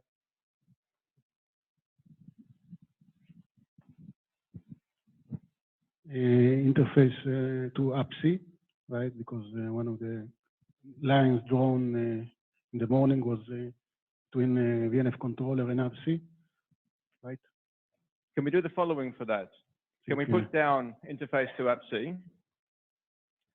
What I think we had this morning was a little bit of discussion that needed to be closed and concluded around that. So in the description, can we go ahead and put sort of further discussion required? I'm very happy to capture this here because I think we all know the status of that. Let's capture up here. Let's also note that that's still a bit under discussion and put that up here, because what we need to do is make sure that we can enable that discussion when we have the project set up. Hi, there's actually a parallel session going on right now on multi-VIM. I think from the VNFC's perspective, we also need an interface into the infrastructure controller, especially when you manage the life cycle of a VNF. There needs to be a connectivity to the underlying cloud. Yeah, and in the description, capture the relationship to the multi-vim. In fact, actually, you could put that as a dependency. The third column is a dependency. Actually, you can tell me when the time's up for this. So.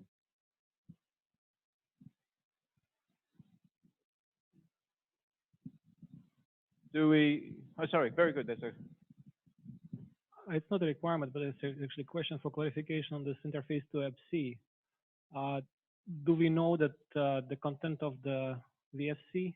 Because my understanding was, according to the PowerPoints I presented before, the element manager, for example, is part of the FC, as part of the VFC. So the interaction between FC and VFC would be needed if EM was external. But if it's internal, then what is the nature of this interaction? When you say the element manager is internal, do you mean like the specific VNFM or the generic VNFM being internal? Is that what you mean? Well, there was a PowerPoint which showed basically VFC split into two smaller blocks. The top part was showing the MANO parts, like NFCO generic VNFM. The bottom part was showing specific VNFM/EM. Okay, if that is part of the VFC itself, what is the nature of interaction with EPSI? Okay. Can we encapsulate that part of the discussion? I think we need a bit more clarity on that split and in the interface to the interface to the EPSI that you have up there.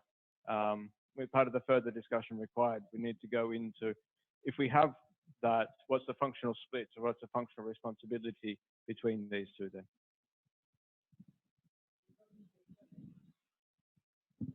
I think it was mostly for the EM because SVNFM is one line above, right? So basically EM, is it part of EPSI or is it part of VFC or is it part of both? Or I think the EM is actually okay. Outside I'm not trying to push any architecture. No, I know. To understand what it is. Mingli?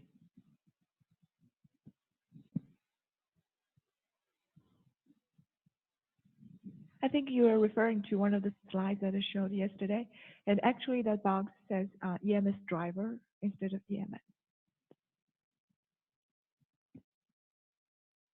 Really quick, we have several people online, and just for their own edification, could you please announce your name and company affiliation each time that you address? Thank you.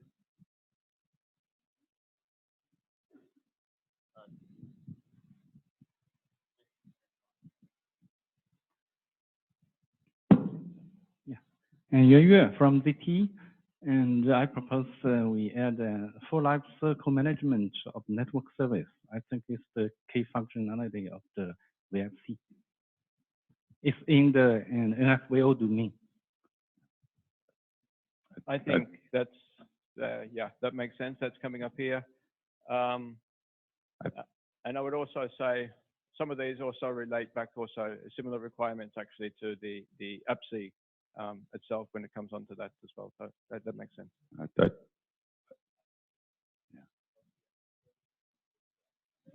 I believe it should be for the service of network service. It's defined by the, and it's defined by the EPSI.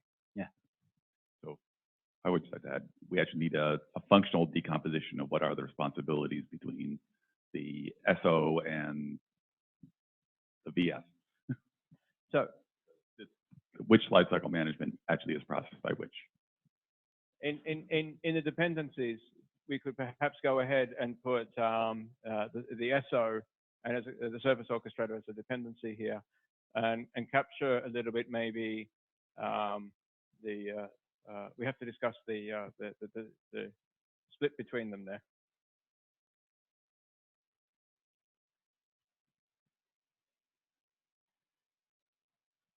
Is there any more questions? Because I could maybe, or comments or observations, Nemin?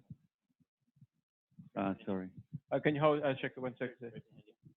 I won't forget you, that's impossible. I just want to make it back to Shakar's point yesterday. Actually, when we do this, we need to make sure that if we spin up a VNF using this VF controller or using the MS1 app controller, the output should be the same. So it's kind of like something we need to make sure of. To capture this, can we just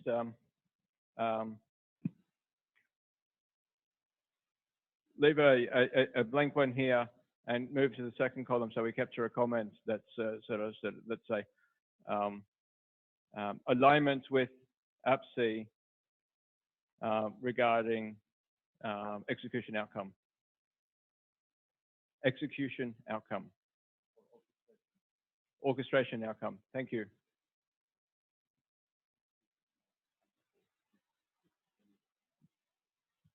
So we're not in Texas. So I have a comment and I have a question. When I didn't understand the lifecycle management comment as it relates to SO. Okay, so the question came up that the sort of said we need to come and do the lifecycle management there, and there was a little bit okay.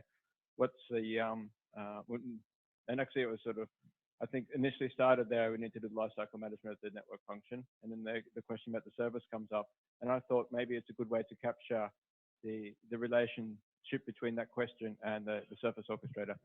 So it's more a question than a statement.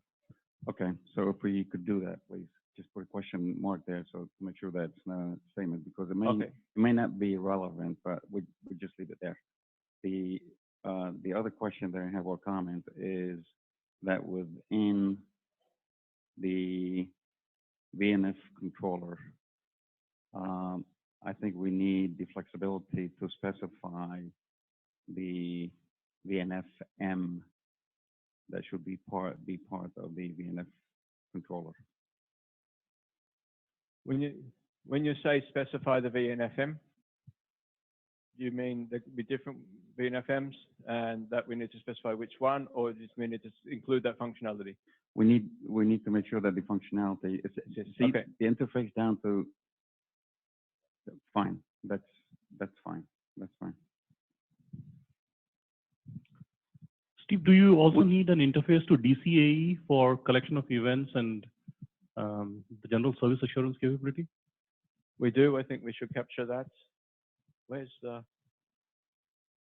I'm looking for the voice. Yeah, here. Oh, thank you.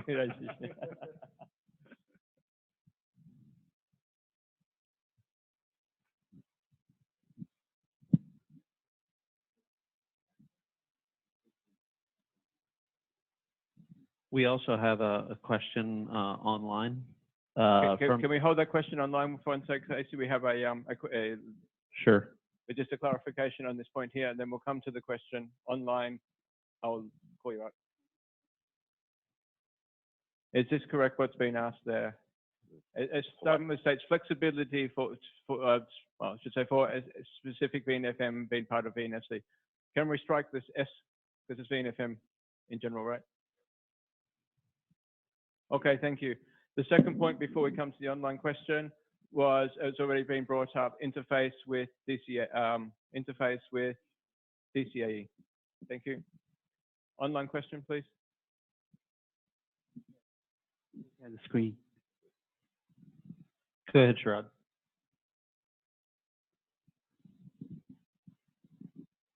Okay, so the first question there is, does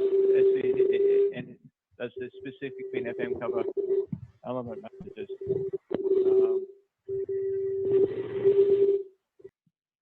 The first part of the question, does the specific VNF-M cover the element manager, the EM functionality there? Did you want to respond to that? This is Fred Oliveira from Verizon. Yeah, I would say that there's at least an interface from the SVNF-M to an element manager. And that's kind of the MANO definition, whether it's appropriate here. I think in this environment, the EM would likely be the place that interface with DCAE. I have to think about that one.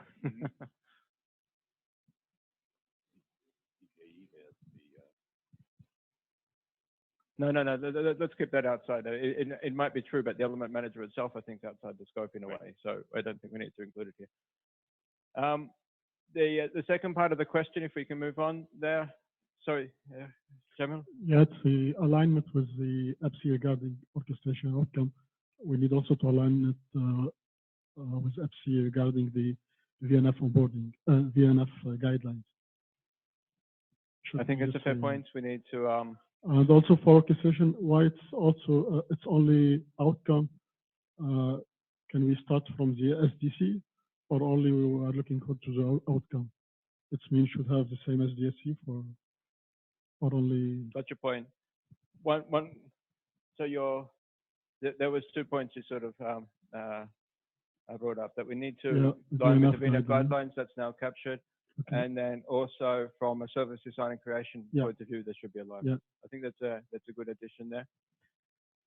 Coming back to the online comments, there was another online comment about the service training. There was a service saying, does the virtual function controller do the service training, or do we leave that to the FC? Any thoughts about that?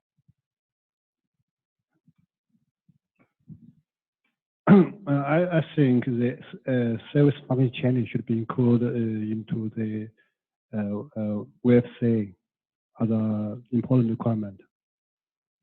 So is it included as part of the VFC as in a functionality? Yeah. If that's the case, we need to capture this to support SFC. So you have a comment on the same topic or a new topic? Okay, please respond. So if we look at the VFC, actually, it's like, yeah, I'm Nermin Mohammed Wawi. So if we talk about the VFC, it's mainly, like we mentioned, it's the VNFO plus the VNF manager. So I don't think service training can be done using a VNF manager or EMS. So it must be done by type of controller. So I think it's not good to identify this as a part of the VFC function. Actually, VFC, I think, include two parts. First one is, if we refer to the essay architecture, is the MFO, and the second under that is the VFN. MFO will definitely be responsible for the creation of service function training. You have on the same topic? Same topic. So again, Fred Oliver from Verizon. I think one of the maybe architectural issues we need to resolve here is the in the context of MANO and VNFMs, that you may have many VMs that are part of a VNF, and you might want to service chain those together. So I think there is a requirement to have a sub SFC at both levels, both within the VNF manager and out external to it. Okay, then there's different interpretations of what we mean by service training. The MANO concept, which is the links and the nodes, and then you've got the service training according to IDEA. Right. Okay. What should we do about this then? SFC should support. SFC should be supported in virtual function. Let's keep that there. Put a question mark. I think there's still a little bit of discussion there. Well, it depends on what you define as service. There's two interpretations of service training here. One is in the relationship between a network service, and the other is when you do this linking more the SDN.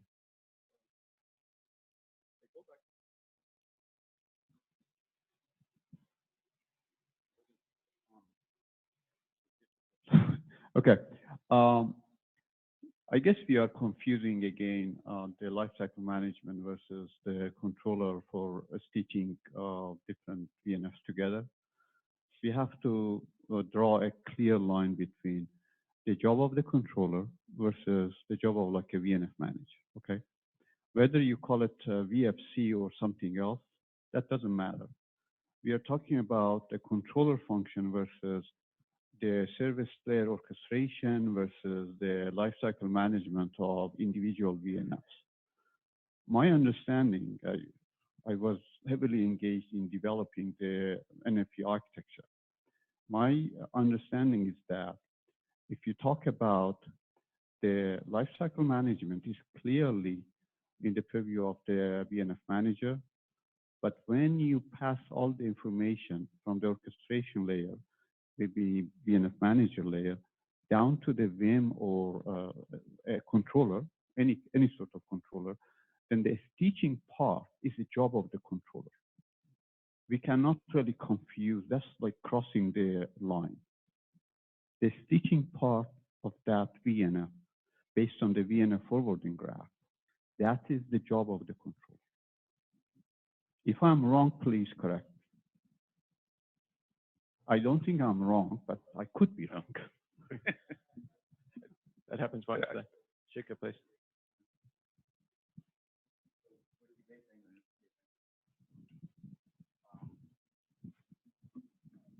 I think we're debating something that we debating the definition, right?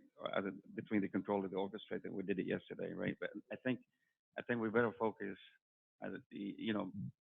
from my perspective, let's focus on the projects that we want to. Yep, we'll get on to that in 1 second. Within the NFC.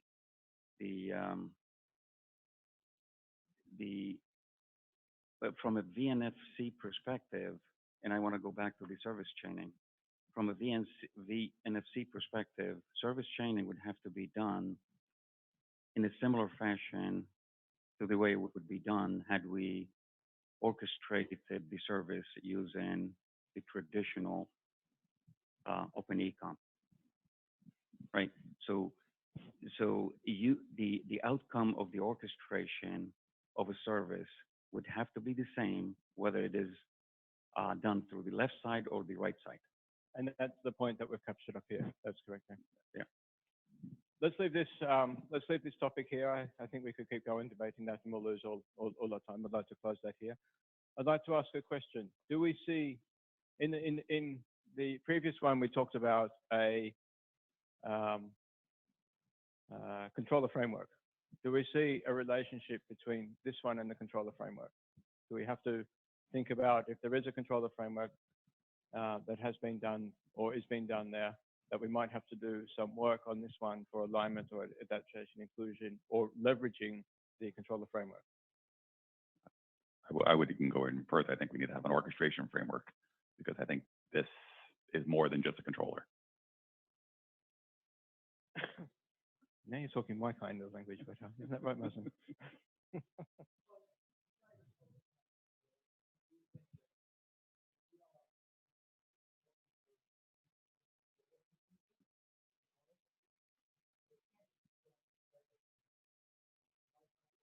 And everything else. We do have to have a framework. So if we end up with a framework, at some point, we should at least say here that it's got to be aligned with the framework. Aligned or leverage or whatever, because what we said in one of the previous ones there is that we probably should have a controller framework as a project there. That's what we have proposed. And if we do that, then I think we should have a line here that said that goes along the lines of alignment or leveraging controller framework. Alignment with or using controller framework.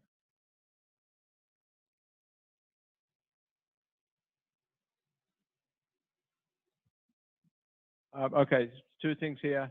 Ask a question, and when you finish, give it to the next person who wants to ask a question. That will make it easy. So, since VFC is covering both this is Vimal Begwani from AT&T.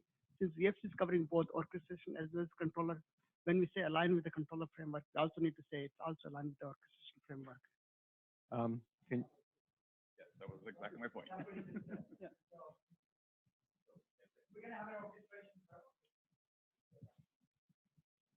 We put it up here for now. Okay, I buy your point there. Okay, hi, this is Brijesh from Tech Mahindra. One point on the interface that we are talking about interface from VNF manager from VNFC. So VNF manager is part of that. It means it is going to interface with the actual VNF as well.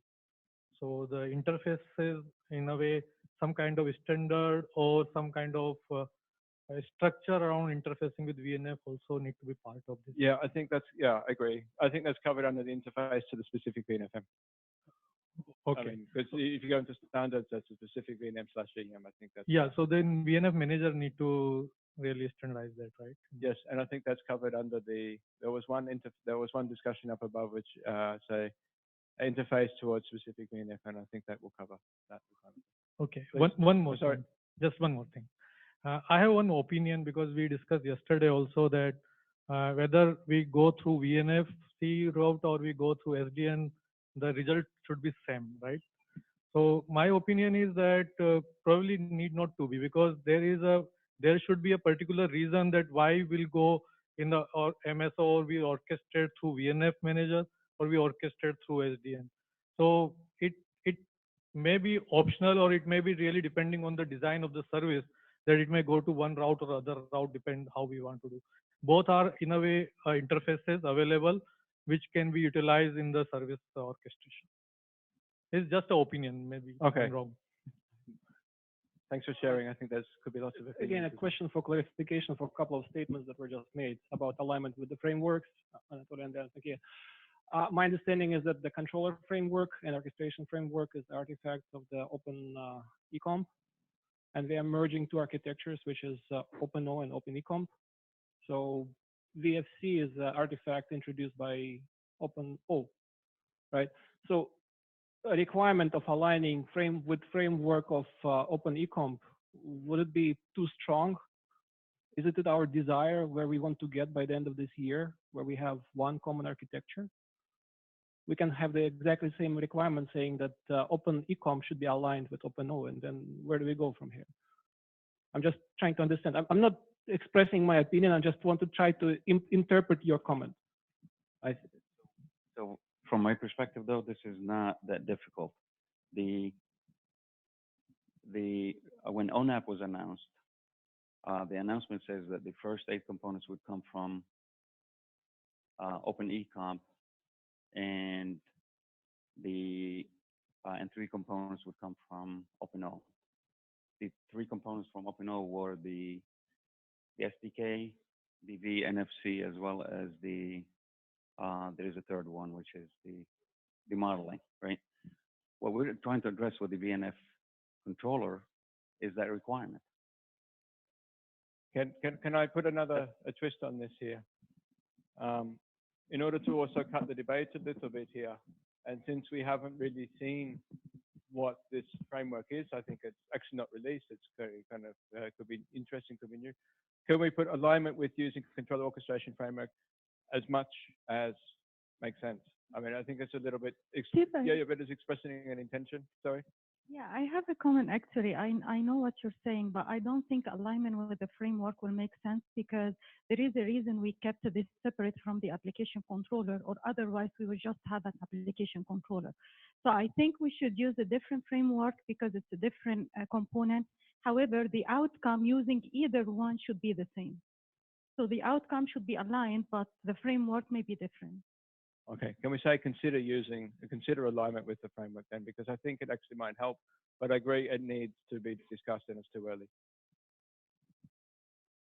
It's unfair to say you should agree to something you haven't seen. Okay, I'm going to suggest we a little bit twist the discussion now towards the project. Sorry, you have a question? Chatting place, they are asking, do we need alignment with VF SDK here? Do we need alignment with the VNF SDK, or is that a dependency? In which column is the dependency? Let's help us out here.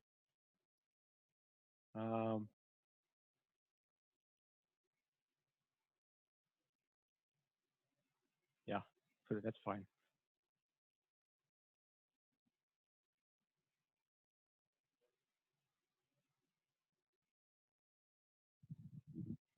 I would say it as a dependency is on the design time framework, which SDK may be a part of, but it's a design time framework that creates the metadata that drives the execution time. Okay, yeah, and in the pictures we saw that the VNF thing was actually part of the design time framework. I think it's a fair point generalizing that out. Very good, thank you. Cool.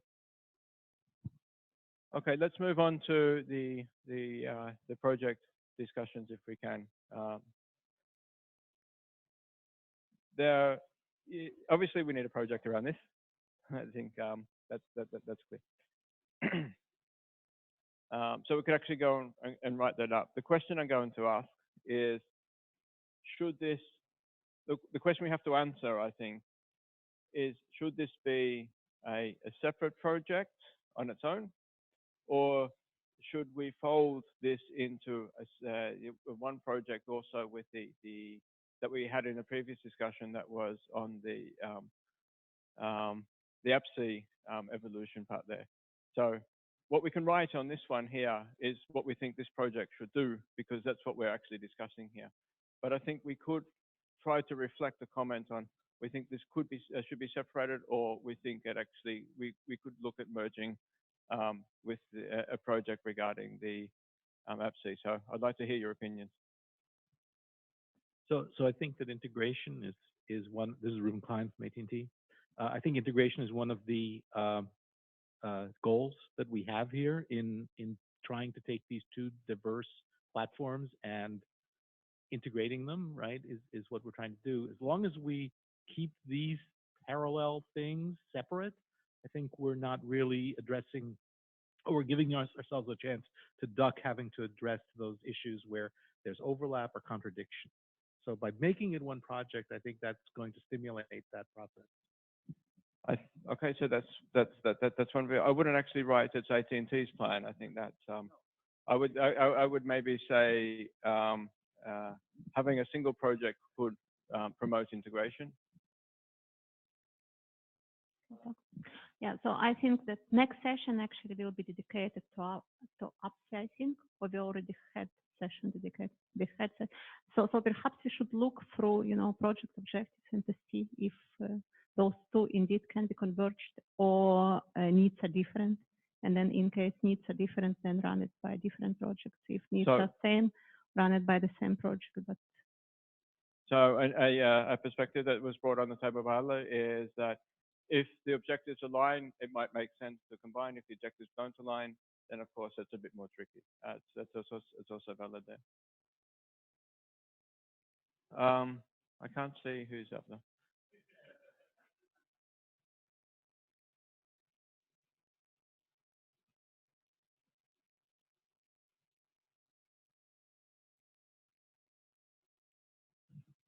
So do we actually have developers who are working on those two projects who could sort of caucus together and see if it makes sense to them?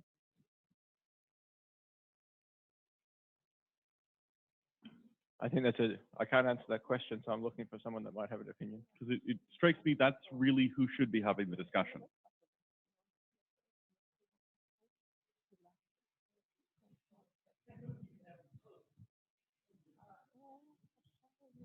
So it was an open question. Do we have developers that actually got experience in this that say it makes sense to kind of put this as one project here? We didn't get a lot of it, sorry.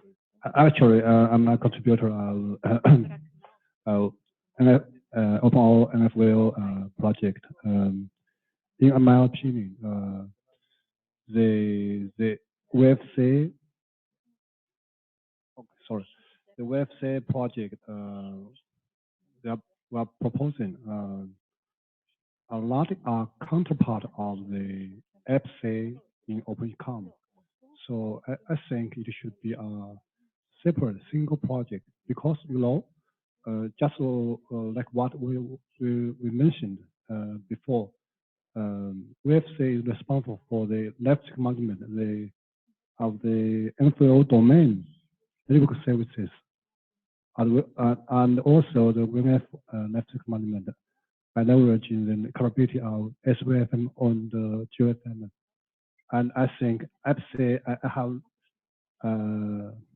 went through some codes of FC. I think FC is more about the configuration, and also maybe upgrade some change of the one WFM. So there are a lot of things. So I think it's better to be a single project. So that was another voice that was sort of going in that same direction. What we should do maybe, I think, is, it sounds a little bit, there's a tendency to want to favor having one project here.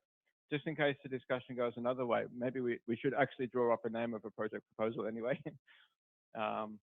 So maybe we can go for the project. Obviously, if we go ahead and merge these, then we should sort of assume the superset of the requirements from both, of course. Should, the needs from both should go in there. But if it doesn't turn out that way, I guess we should have a project here that is VFC, I guess.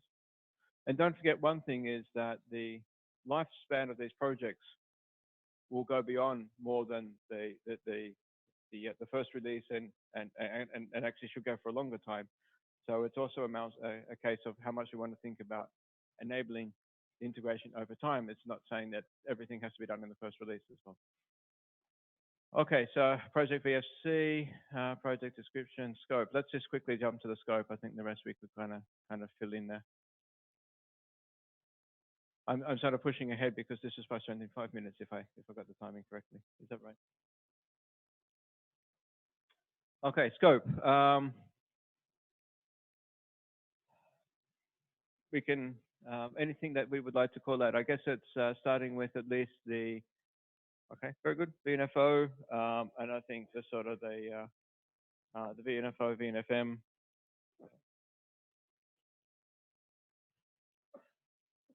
I just keep it VNFM. Interfaces.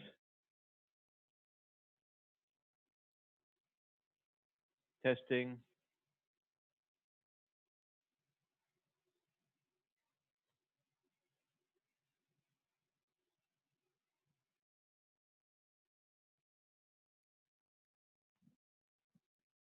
So we are saying like AppC and this one should have same interface with the MS4, right? So that work we are supposed to do. That is one of the scope for this as well. That's the view of a number of companies. There's some issues that people need to work through with that, but yes. Yeah, but first point we captured is like, for MS4, you should have the same interface if you really see that. Okay. At the top. Sure. Sure. What I'm trying to capture a little bit, what's the scope of the project there? Yeah. And I think the project must be the interfaces there, and then you can define, say, what those interfaces could be, I think there.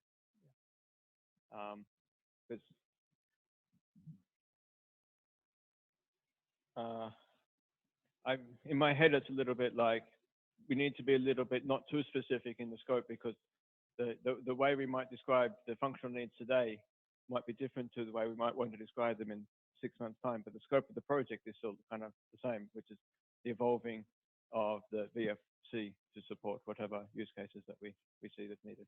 So I agree, but I just didn't think it was appropriate to put into the scope. That was all.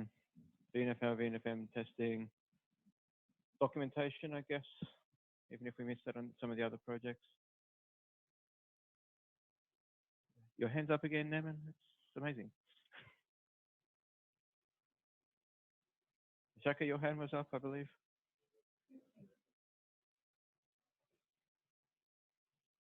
No.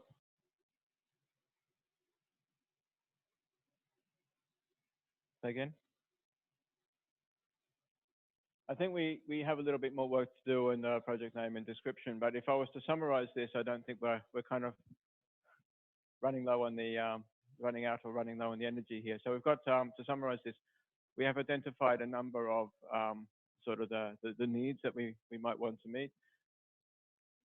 When it came to the discussion around the projects, at least the feeling I got was there was a tendency of people saying, hey, let's really seriously consider putting this as one project with the AppC, I think. I didn't hear any voices against. I heard more voices for. And then, yeah, okay, we've done a little bit on the starting phase of the scope there. Yes, please. I guess you should add an item. Name and. Yeah, I guess we should add an item for VFC and AppC gap analysis. Or we want to totally independently consider these two as architecture components for ONAPF platform, and we define those interfaces given that VFC independently exists and AppC independently exists. Or we want to do some gap analysis and try to find a common denominator, per se, to optimize the architecture. Is that the community? I think I understand what you're sort of getting to there.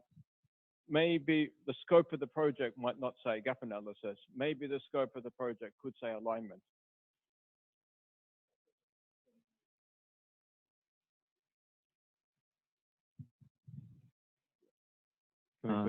Then went through from Nokia. Perhaps maybe the scope is really about identifying feature between the two function there and the expected outcome. What's more important from a VNF provider, right? Apps, we don't want to write two different set of behavior and potentially two different outcomes from a VNF package perspective, VNF descriptors and service. So if we able to identify a set of features, what certain approach do, and then what the expected outcome is. We don't need to get into how, because how will be very complex to debate.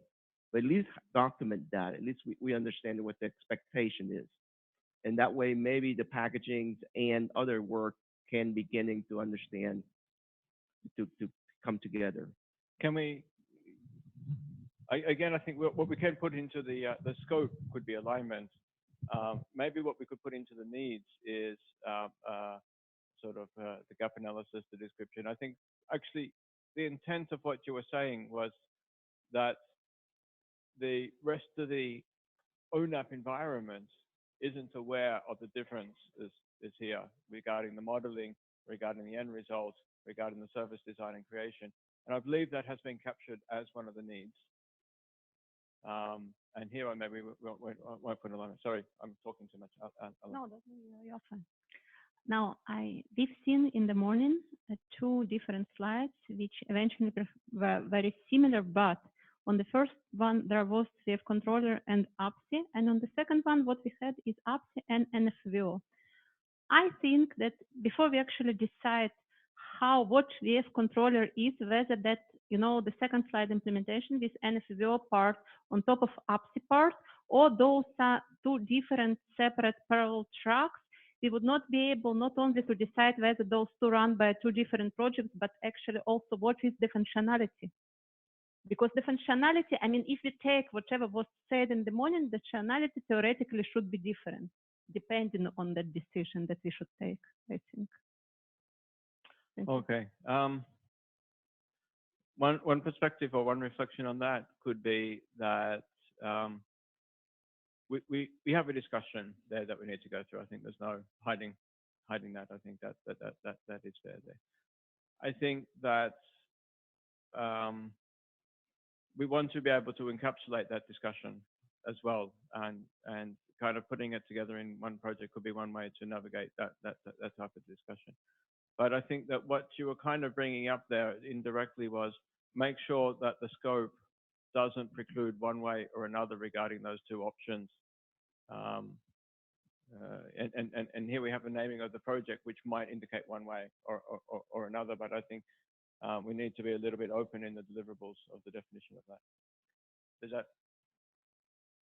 Well, I mean, ideally, we should at least, I think, decide whether we proceed with the second architecture slide option as presented today in the morning, and then I think we can put a more explicit the functionality in a more explicit way, and then we can actually see better whether it makes sense to put them in the same project. And then, basically my understanding of that second architecture option is that NFVO functionality is not parallel to APSI functionality. This is something totally different. And then if we proceed, if we look on that from a different perspective and say that APSI and VF controller are just a different ways of implementation of the same functional requirements, then the requirements also are different, but then perhaps it does make sense to put them in the same project because their goals are same. So I would say perhaps we should spend a little bit more time and see if we can reach consensus and agree on the architecture principle, whether we proceed indeed with slide number 2 or we bring something more, even more extended, look on an alternative, and then we can put, some needs of the project in a more clear way. Okay. So we have to. Just to add on this here, just before you respond. So I think the way that I see the scope here, the fact that NFVO is part of it, and also I think in the interfaces, it almost seems like it's the view that we had coming into this week that we're talking about here, rather than the second slide of today that Jamil showed that really separates between NFVO and the VF controller. In which case, for instance, the scope would not even include NFVO because there is another component that does that. But fine, that means we need another project for NFVO.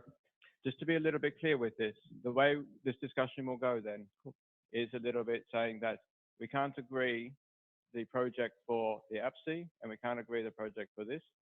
Therefore, no repositories, no progress on those ones until we resolve it. I just want to make one observation because I think I'm hearing at least two different sets of assumptions about what this is, what the objective is here. So from actual discussions with people, there is a group of people who are trying to set up a design in which the provider can decide to use a Mano model, and that's the Mano model for managing VNFs, or choose not to. And the same VNFs could be managed in both modes, depending on the provider, with common requirements on the vendor, so that the vendor wouldn't have to know how their VNFs are being managed.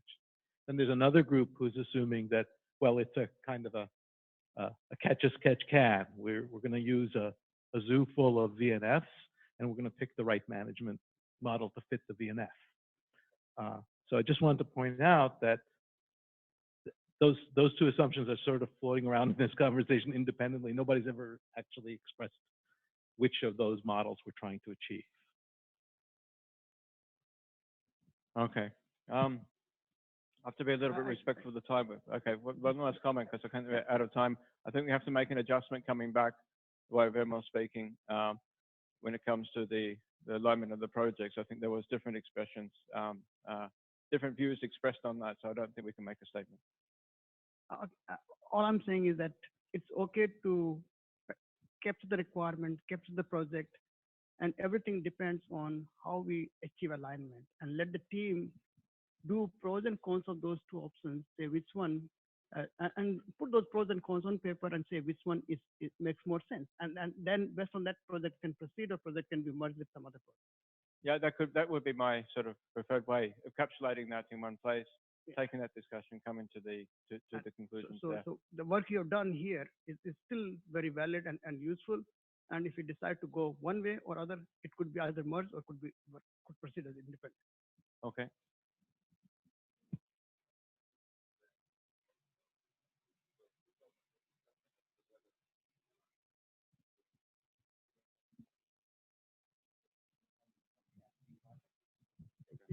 VFC, yeah, that's right. So I think we first make a decision in option 1 and 2 that we reviewed today morning. Put pros and cons. I think they are pretty close, and we are still using the same piece of code, but splitting it differently. And then we said whether it should be a separate project or should be merged with something. I think the examples that we gave this morning, right, or that were given, Chris Donnelly showed the high-level architecture. Jamil showed a specific implementation of that architecture, right? We are not debating. We'll do the analysis for both these options and come up with something, some conclusion collectively. I think we need to cut this and take it offline because we're over time. The question is, we have to answer: do we put these in one project and then solve that and leave it to the projects to work that out, or do we have to solve this before we conclude the creation of the projects? And there was a little bit to debate on both ways here, so it's very hard to draw a clear conclusion. We can also take a look.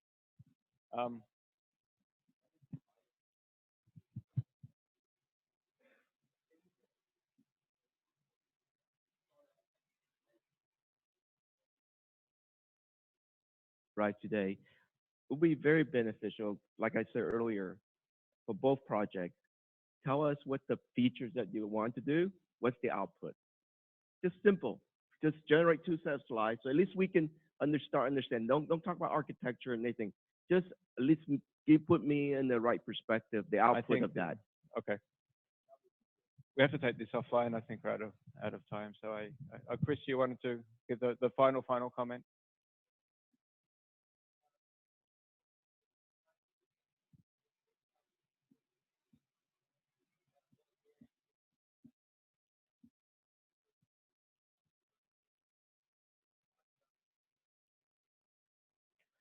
Okay, just to summarize what Chris Donnelly had said was, let's go ahead with two proposals at the moment, and we leave to the TSC discussion a little bit to decide whether to merge it or keep it separate there.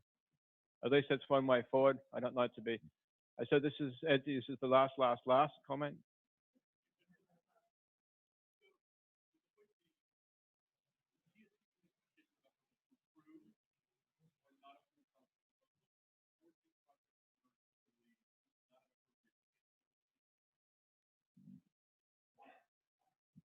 There's concurrence with that. I think we know the situation. I don't think we're going to get any more further in the negative time that we have left now.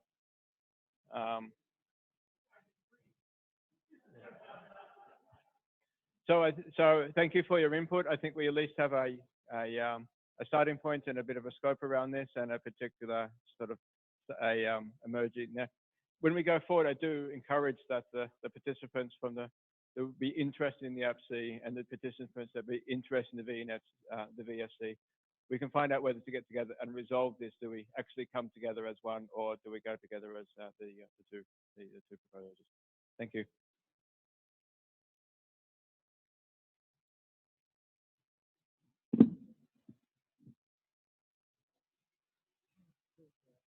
So next session is starting in 4 minutes.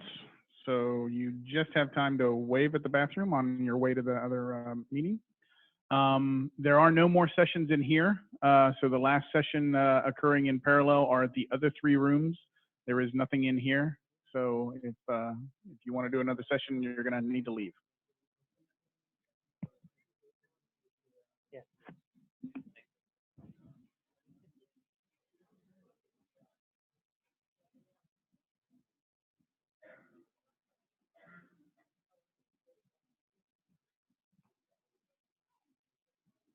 Thank you, everyone on the bridge. We're going to stop the bridge now because there are no more sessions in this room. If you're looking to connect to the other sessions, they are posted on the wiki.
Also, I think that there was a multi-VIM breakout as well that may have proposed additional projects.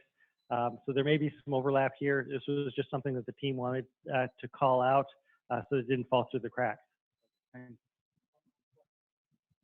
For the multi-VIM, do you want to define new API on top of OpenStack or other VIM?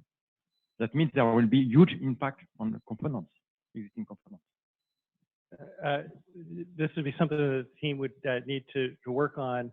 I think that the thinking behind this was to have a generic mediation layer that would use whatever APIs were being exposed by OpenStack. It could be multiple versions of OpenStack. It could be other things as well, and then making it look more generic to ONAP so that it's easier to integrate. I know there are some hands being raised. We have 10 more of those. So I'm just going to move on. If you have any comments that you think is key for the projects, you can just add them to the wiki, and we'll make sure that we acknowledge those that when we're trying to form the project. Thank you, Chris. Modeling. Who's the mediator for modeling? More than one person can come up too, so it's okay. Sure.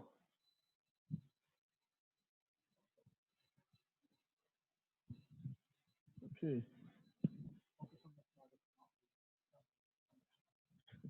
Okay, there are 4 projects. Yeah, Control Shift 1. Okay. Yeah, for me. So the first project is we need to create models. I think we all agreed unanimously that we have to create models. If it's a model-driven system, we have to be able to create models. We need 2 types of models: information models and data models. So that there's a task force that will be created to create these information models and data models, and these will be split in different layers. So at the infrastructure layer, at the service layer, we need information models and we need basically data models. Okay, and the second project is, I think Chris touched a little bit about this. I'm not sure on your orchestrator call. We have a declarative flow and an imperative flow. Basically, the interoperation between workflow and Tosca. How is that going to be integrated? How will that interoperation happen? If you think of a multi-tier orchestration where you have workflow as a process-oriented workflow, and then you have some kind of a Tosca-oriented approach, how will these 2 layers interact with each other? Can one delegate to the other? If one fails, does it go up to the top layer? So how does that happen? So we'll discuss that. Then the third project is on tooling. Maybe the third and the fourth could be combined, but we've kept it separate for now. The third project is on parsers, Tosca parsers. There are many Tosca parsers in the community today. AT&T has a few, Aria, Nokia, Cisco. We all have different Tosca parsers with different sets of capabilities. We need to be able to provide this to the community in a unified way, either through a northbound shim layer, so that it's consistent and a developer can choose whichever implementation he wants. The parsers are in different implementations. Some are in Java, some are in Python, and some providers have given different capabilities. So CSAR bundling is provided on top of the actual parsing capability, native parsing capability. So we need to rationalize this, and we need to see if there is one de facto standard that we want to approach, or do we provide all of them and have some kind of a northbound layer which is consistent, and then people can choose whichever one they want to do. The final one is on translators. We want to go from Tosca to Heat, Tosca to Yang, vice versa.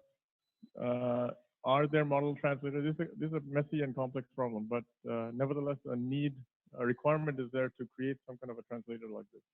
So if it's a model-driven system, it should start from this point. It should start from SDC, where you create the models across all layers. And if you look at the landscape of models, there are many, many different models: DeepL, Tosca, Yang, Heat. What is the charter of this group? Do we create all the models, and then we just have different touch points with the different dependency groups? Or, so that is the complicated part that we are not sure, because we cannot do something in isolation that the multi-VIM guys are doing, that we have a dependency on. So this is the problem I think we're trying to address.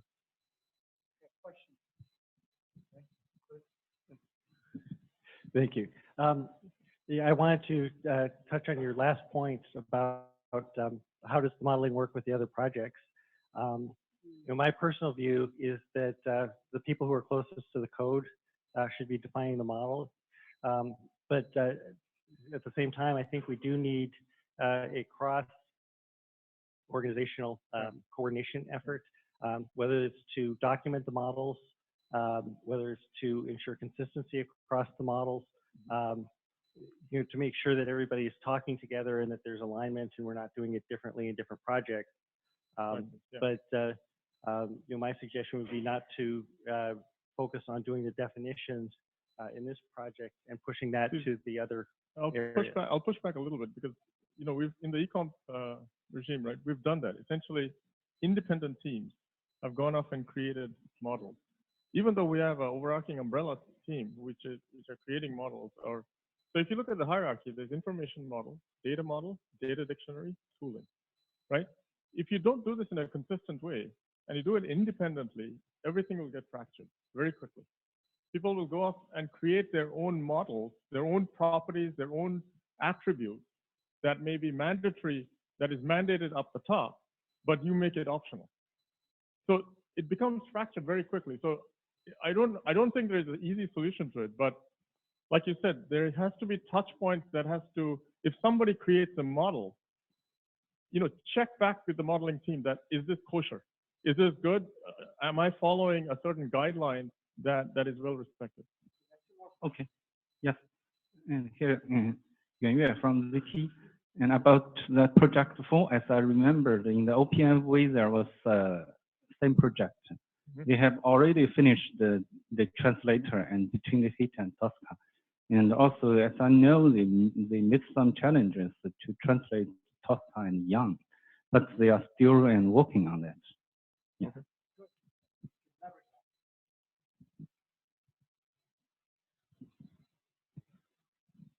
Well, the way that you presented, we don't want to boil the ocean. Just to follow on to Chris's point, if you look at the code in OpenO and eComp, if they're using some models that should be fine for ONAP. So in the interest of time, we should really stick to those models, because otherwise this is going to turn into an academic discussion and this goes forever. So just to get back to your point, I think the contributors here, including the open coders and also the Tosca editors, and we have 3 parts of code contribution here. So I think they are in the same group, should be fine. Thank you. Okay, great. We're going to move on. The next one is after MSO and modeling, we did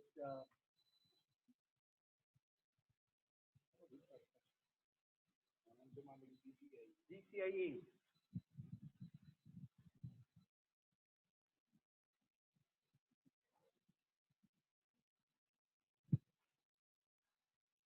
Again, as like before, please focus on the projects, not on the summary.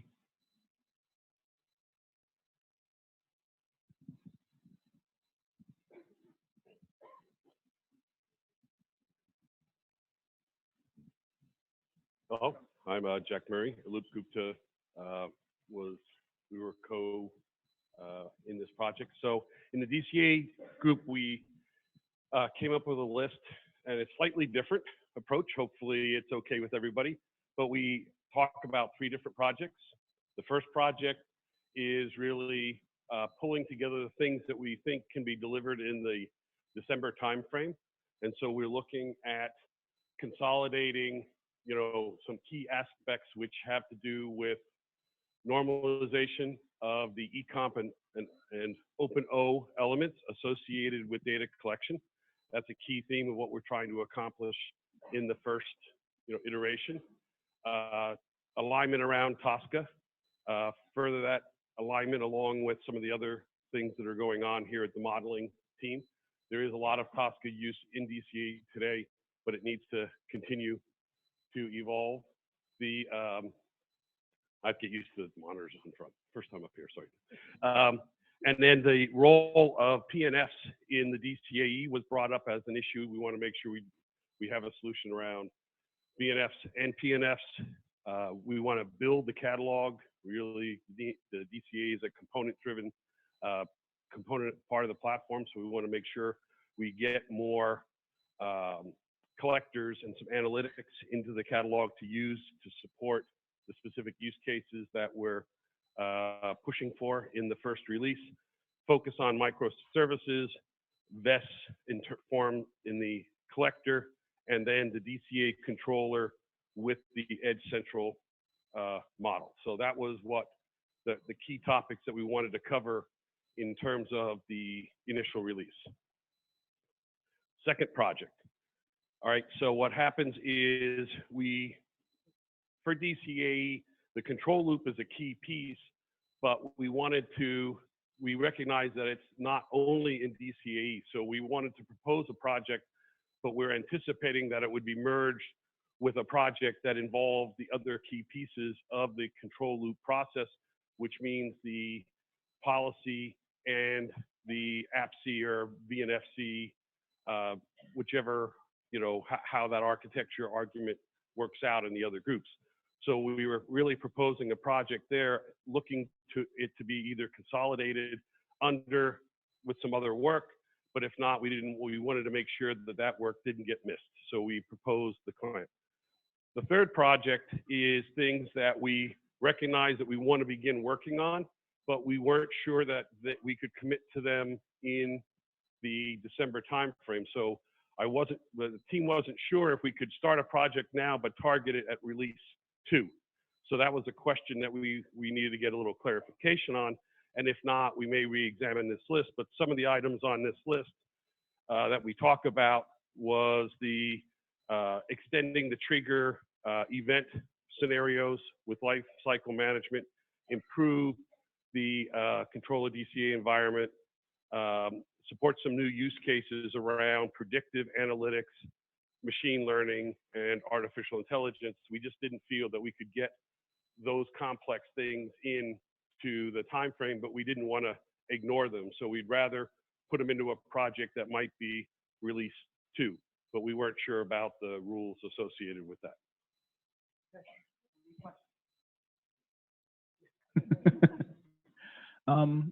So just for clarification, when you think about projects, think about the repos that will be holding the code and the committers that will have the rights to let the code flow into those repos, as opposed to features that would be associated with it. So it may be the case from the descriptions I just heard that you may have a single project or possibly 2, but I'm thinking probably a single project where you'd be defining the features that you wanted to implement in that code, in that code base, targeting release 1, targeting release 2, where you're looking at merging functionality between OpenO and eComp in that first release for what you could get done, and then more subsequent merging in future releases.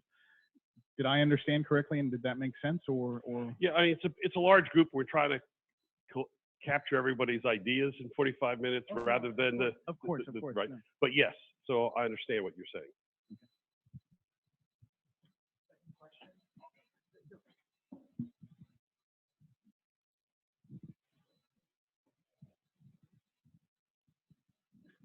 It is more of a suggestion. Eventing part of DCE, can it be taken to common services the way you have taken data movement? Taking the last word was? To common services, because eventing, I believe in our whole architecture, it is going to be very, very useful for all the components. If we have rule-driven triggers for any part, right, even controllers or orchestrator, then the eventing part of DCE, if we take out to common services and then use across, it can be very powerful component. Yes, and so I think you'll see in the common services that there's some complementary recommendations around the controller and the trigger and event efforts around that activity. One last question. Okay. Thank you. Use case VNF. Thanks, Rich.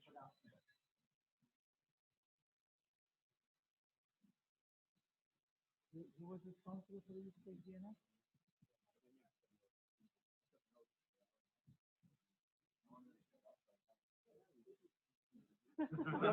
Sorry, you qualify.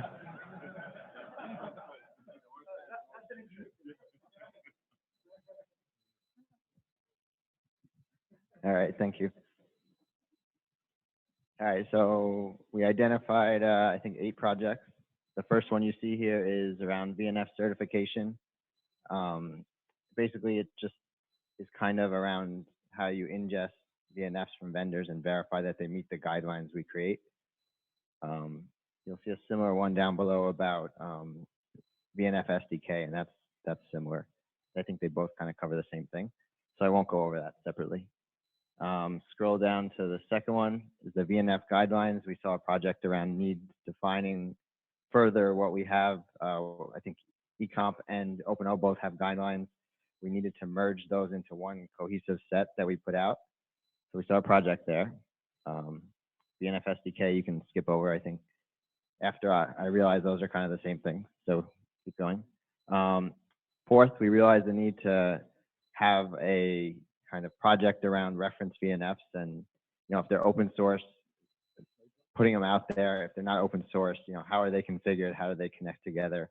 And then those can be used by other people to validate the use cases we put out. The fifth one, we had a need for kind of end-to-end testing, something to run the tests we have developed so that we can verify that the use cases we say we put out actually work, which is important. 6, we have ONAP use case definition project. That's mostly around someone who can sit down and decompose, what Vault means as far as, model definition, distribution, change management, orchestration, closed loop, all those things. What are the flow through on all the systems or the other projects? Sorry. Then I think last we had ONAP deployment management, which was, oh, did I skip? Sorry. Sorry. 7 is ONAP community hardware integration lab. So we saw a need for some place to put hardware. Not all VNFs are going to be all in the cloud. You're going to need some place to put, third-party controllers and all that. So we identified the project around that team. The 8th one is deployment management. The base would be kind of ecom controller, but basically what it does is it's a way of managing how you deploy ONAP. And we particularly pointed out that it should not be the only way to deploy ONAP. People were concerned that ONAP controller would be the way, but we saw a need for both test installs that are done via maybe heat, or also like a shell script for a local developer. And we thought that should all live kind of under one umbrella. And I think that's it. I did put a PowerPoint, but it looks like it didn't work very well. So we'll skip over that and go right to questions.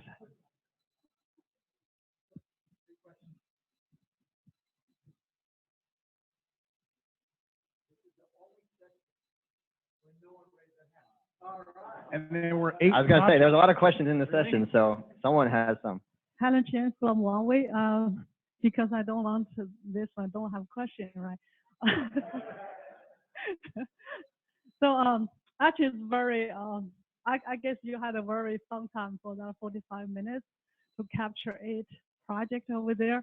I could say a lot of them is related, but really not necessary for project. For example, what's that hardware integration project do, right? Then do you also need the software like the WinF integration project? That's my question. So I'm kind of thinking a lot of things maybe from 4. That's too fast. Who's scrolling so fast? Yeah. From goes down 3. So from 4 reference WinF. That one is some kind of testing, but I believe that is covered, should be covered in some other projects. For example, ICE certification or WinF SDK should cover that. and also from the from 5, and also after that, I think should be covered in some other group doing the kind of end-to-end testing, some kind of sense. Otherwise, like this, I'm consuming you have one person to do that. I will So that say, will create a lot of overhead. you lost me on the specific numbers, but I will say that Ella and Edward were kind of said, focus on getting the needs out there. Yeah. And I honestly, I don't think all these will be projects. That's why up to the TSC to rationalize around that. But we identified specific work streams that certain groups were interested in. If those turn out to be separate groups, they'll be separate projects. If they turn out to be largely common, I would say it'd be a common project. I don't think all of these will be one project, but Sure. I don't think there'll be 8 or 7. And yes, we were going for first place on project number. That's why I said you had a lot of fun. You list everything. Oh, we actually lost. There was another one with 9, so. All right. So yesterday we discussed a couple of use cases, right? So one was on Volti, the other one was on virtual CPE. So does it make sense to include those use cases as part of the VNF use cases as a means of implementation and delivery? Yeah, so the use cases we would be implementing and release 1 are those 2 use cases. I mean, we're not going to pull in more, right? So well, probably, vFirewall and vLoad Balancer, but the ONAP platform use case definitions would be defining those 3 proposals we had there. Right. End-to-end tests would be testing those 3 use cases. Oh, we lost this slide. Can I go back to the picture? No, the pictures just has everything quicker. The VNF certification would be certifying those VNFs. You know, the reference VNFs would be a particular configuration of those as defined in the use case. So I think it's all related. You know, we tried to base it on the 2 use cases we had rather than just saying what's nice to have. Okay, thank you. Sure. The VNF SDK is the VNF onboarding. Yeah, that. What's behind SDK? I kind of drew what we had discussed, but I think you would not see like VNF certification and VNF SDK. Those are actually the same thing. So, yeah, and actually most of these other things were presented elsewhere, but I think we figured better to have it than not have it.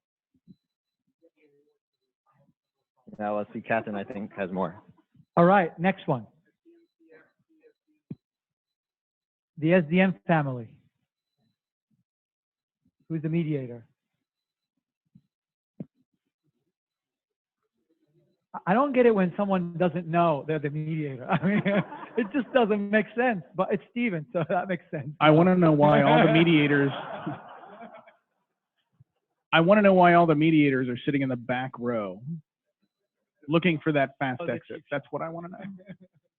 I have a present for you later.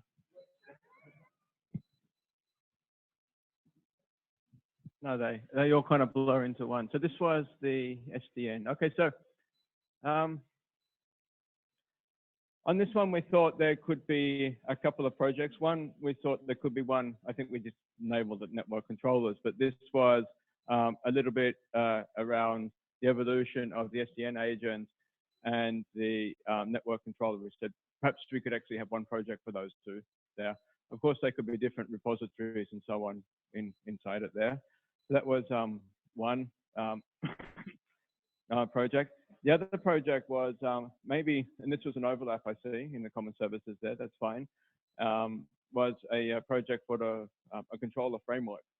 There could be something sort of, that could be sort of a common type of infrastructure and approach for the different the controllers to go out there.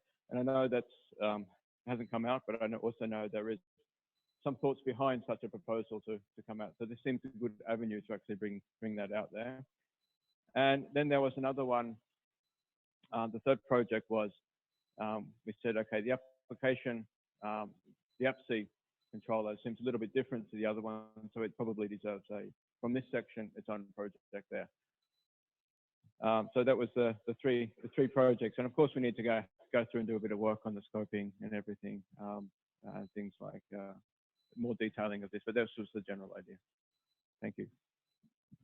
Questions?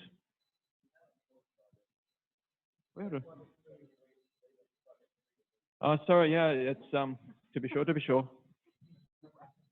We actually said there should be some level of integration test on this one, but I also noticed there was another section coming into this as well. So yeah, it was just to make sure that we don't forget about the integration testing there. Sorry, thanks, Casey. I think, Phil, it's good that you're actually taking the questions, not Martin, because I'm not going to recognize him now. Any questions?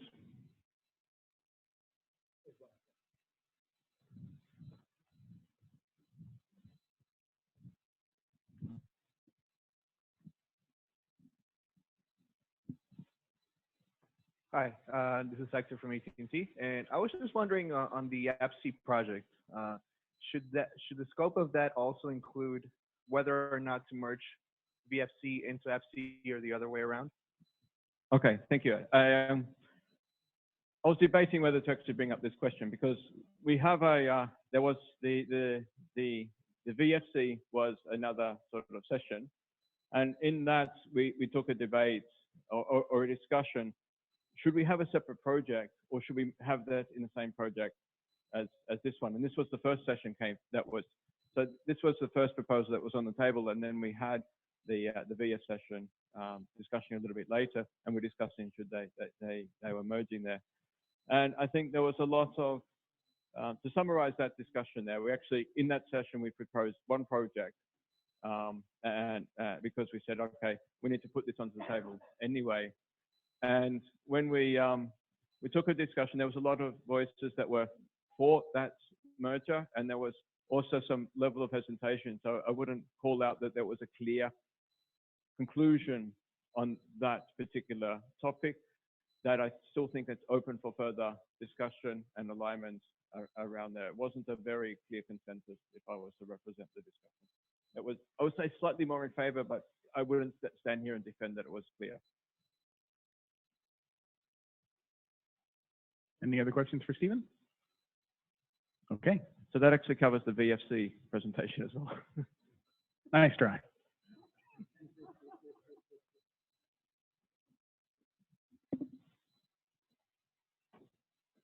So yes, next up is VNF SDK, VNF guidelines.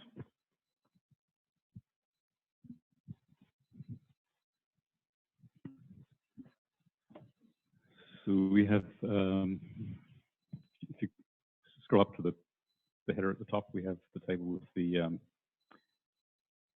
in the table where we have the need identification is where we've got all the details. So we went through and tried to identify all the needs as if you think of these as things that the projects would need to produce. So we know we have multiple VNF guidelines that need to be rationalized. We know we need a process to refine these into certification tests to go on. We have some other deliverables around VNF life cycles that we need to make consistent, the VNF packaging and the tooling SDKs to onboard it. So right. The intention was to try and bring this all into one project if we could. We didn't have a lot of discussion time in terms of how to package it, but the general sense at the time was that these are pretty closely related, and one project would make sense. So Jamil, to your question about what is VNF SDK, it's along the lines of the guidelines. It's the tooling and packaging for VNF, and then it's a validation framework and potentially a marketplace so that it works with the VNF vendors in their CI/CD tool chain to provide a common packaging format. They can then upload into the system. It does some validation tests to make sure that the VNFs are packaged correctly. You can do some additional testing through the tool, and then that makes it available for onboarding into the rest of the system. As Stephen said, we need to do some alignment between the OpenO and the OpenEComp guidelines to harmonize those and then drive it into the tool. And obviously there's dependencies to the rest of ONAP. So if there's changes in the ONAP architecture, the guidelines need to correspondingly be updated. So other comments, questions? There's one project. It's called VNF Guidelines and SDK. No, that's just from the template. That's just the template header. So VNF Guidelines and SDK, one project to do both the guidelines and the SDK. We're going for the prize for the least number of project proposals. You're tied. Any questions?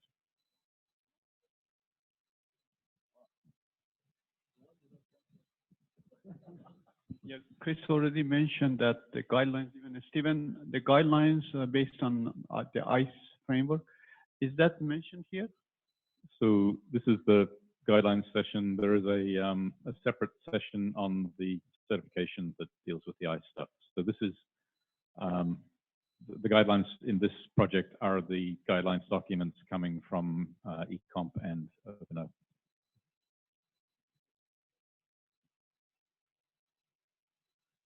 So, any other questions? Okay. Next, we have common services.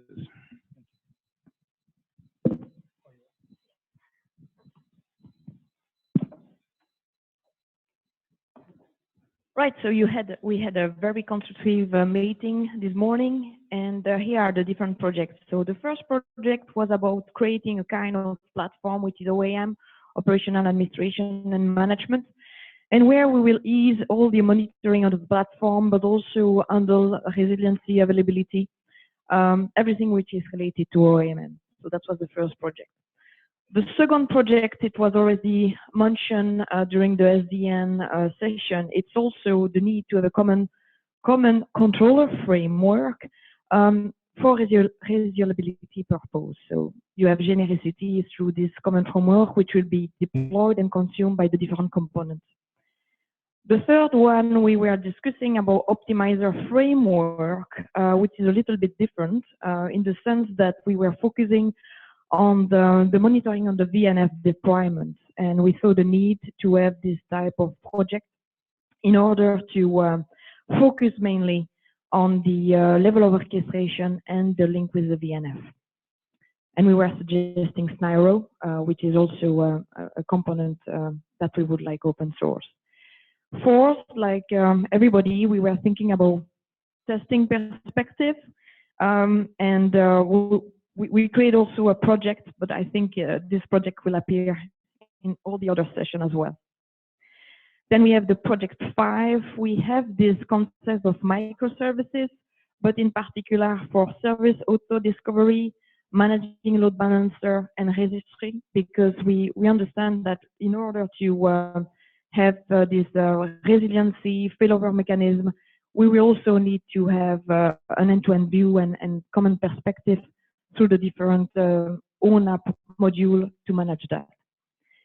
The project 6 was related to end-to-end flow decomposition across ONAP. So as you can guess, every component should have some security framework inside themselves, but we were also speaking about change management, design time. So it's really, you know, from a model perspective, we create through different repo, different functions from security, change management, and also orchestration. So these are the modules that we will plug as a layer inside your component to ease this function.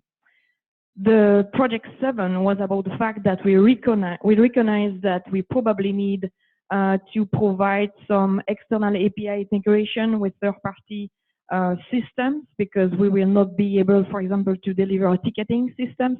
So that's why we need to think in terms of these external API integration. The project 8, we were just making the bridge with the modeling session as well. So it's also redundant, but it's normal. We are speaking about common services. And finally, the project 9 was about the messaging bus to manage all the SPI and expose it as web services. So I know I've been a little bit fast, so I'm open for questions, if any. We have one.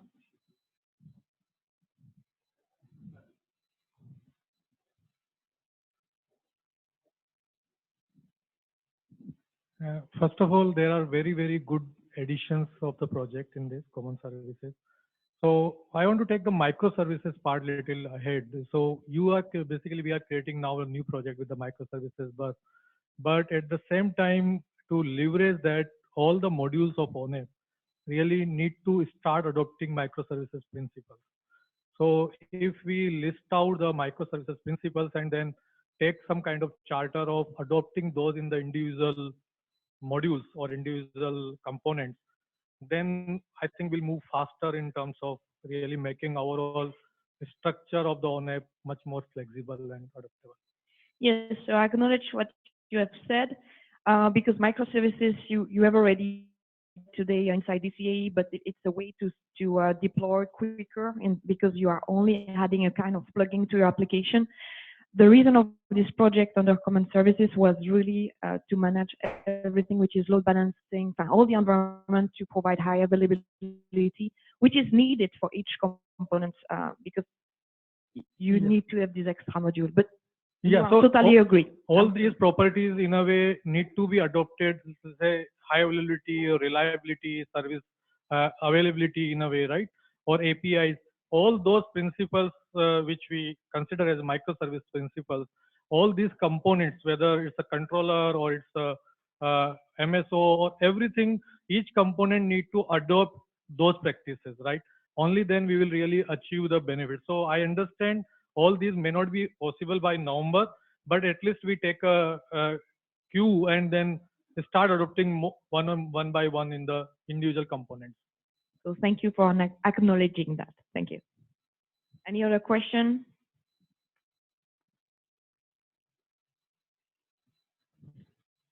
Yeah, I was wondering about the end-to-end optimizer. I think it's better to have a wider scope project talking about like end-to-end closed loop automation, which include the end-to-end optimizer, as well as maybe self-healing and self-protection, which is end-to-end security, and address the closed loop automation across domain. Yes, so when we were, I think you are referring to the project 6, where we are trying to identify different type of framework that each component will need to embed it. End-to-end optimizer. End-to-end optimizer, okay. Sorry. Which is a good project, but what I'm saying is we need maybe to expand on the project scope and run the closed loop automation across domain in order to do optimizer as well as security and healing. Well, that's why I get confused, because I still believe, yes, you have closed loop, which is related to, you know, you are collecting event, and then you are checking in the policy if there are any rules that need to be applied, and then you move to action. I was just confused because you are mentioning security, and for us it's not totally linked to closed loop, because it's really the security inside our component as well, right? It's not really closed loop from my perspective. So you have to dissociate authentication and authorization from closed loop somehow. You see what I mean?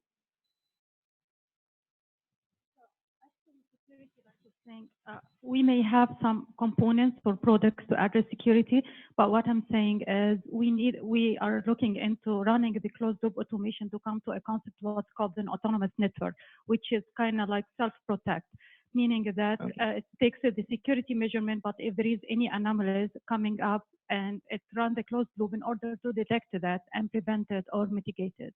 Okay. Yep. Now I understand what you meant. Any other questions? Oh.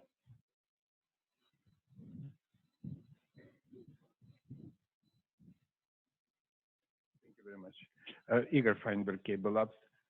I actually absolutely agree with you, and I wanted to point out that indeed security is should not be looked at as a module. It's really a part of every single feature. It penetrates everything, and it is very hard to make it a module.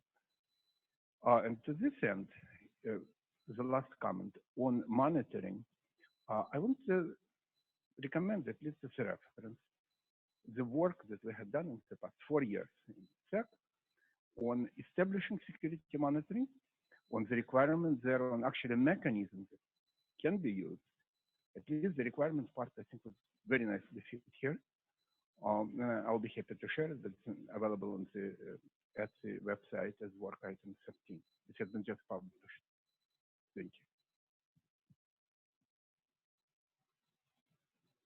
you. Okay, let's move on.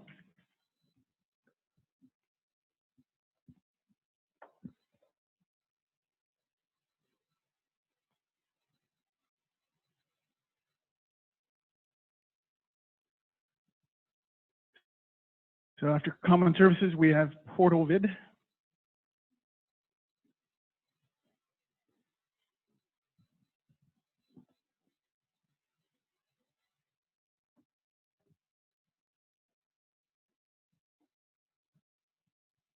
Hi, this is Manu from AT&T and Jimmy. For the portal, we mainly focused on three categories: immediate need, immediate enhancements that we can do for the portal GUI. That is the first project that we categorize, and for the scope of that, immediate enhancements are like centralized user management and the role management. That's the scope of that, and mostly the security aspects of it, like authentication and authorization, and also the UI application onboarding and management of it. These are the scope of the first immediate enhancements that we targeted first, and those are the ones we discussed in deep details. And the second project, we categorized these about the new UI applications that would be built based on the use cases that we discussed yesterday about VCP and VOLT, and also the new applications like ONAPF controller and change management. Once these UIs are built, these need to be onboarded onto portal. So those were categorized as a second project. And finally, the third project is mainly focused on merger between eComp and OpenWO. From the OpenWO, most of the experts, they highlighted that command line interface, CLA, is missing in eComp. So that is one good addition to the eComp portal. So these are the three projects we have identified. Any questions? You mentioned that there will be a GUI for VCPE and the VoLTE use cases. So are we going to make changes to the UI every time a new use case is introduced? Thank you. So VID, I think, serves as a good example of a model-driven UI for establishing services. So this is the kind of thing that might be an enhancement to VID. We just called it out as a project. It may be that VID could be enhanced to serve that, but we don't want to assume that that will be the course. Could you please go back for scroll up? One? So I think there are security authentication project, right? You mean the project one? Oh yeah, this one, project one. Yeah, I see there are a scope of this project is including the user management, security, authentication, authorization. So this is for the whole system or only for the portal? Oh, can you come again? I mean the user management and the authentication, authorization, all those functionality are for the full ONAPF system or only for the portal? Or ONAPF system. All system. Okay, thank you. So you mean we have some kind of SSO? Basically, the plan is to have a centralized user management and role management. So which should take care of like once a user logs into portal, using portal, they will be accessing any application that is onboarded onto it. So all these authentication and authorization that is built through portal will be applied onto the onboarded application. That was the scope. Okay, thank you. So I have a concern on how it's going to be approached here is to do almost anything in ONAP, and I'll use DCAE or the closed loop control loop functionality, will require extending ASDC. So for every other project, essentially there is some impact potentially on this module.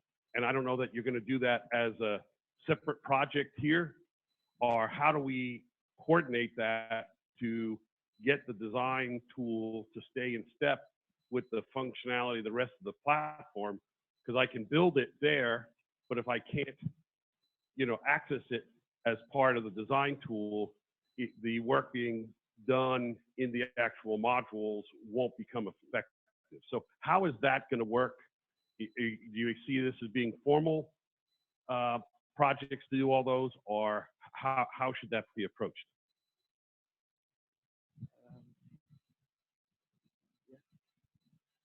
So in the context of the use cases from yesterday, is that what you're referring to? How to get those models into ASDC?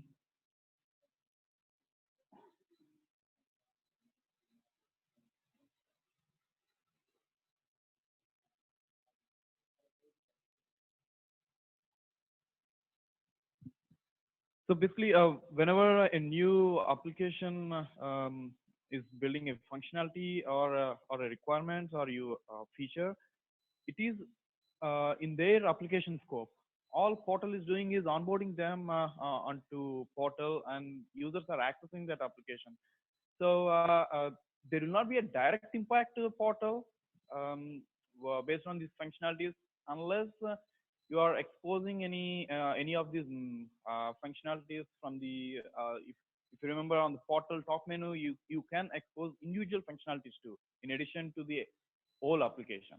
So if such functionalities are exposed in the top menu, then that can be still be onboarded at real time using the administrative functionalities.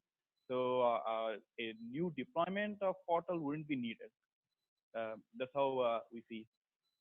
I hope that answered the question.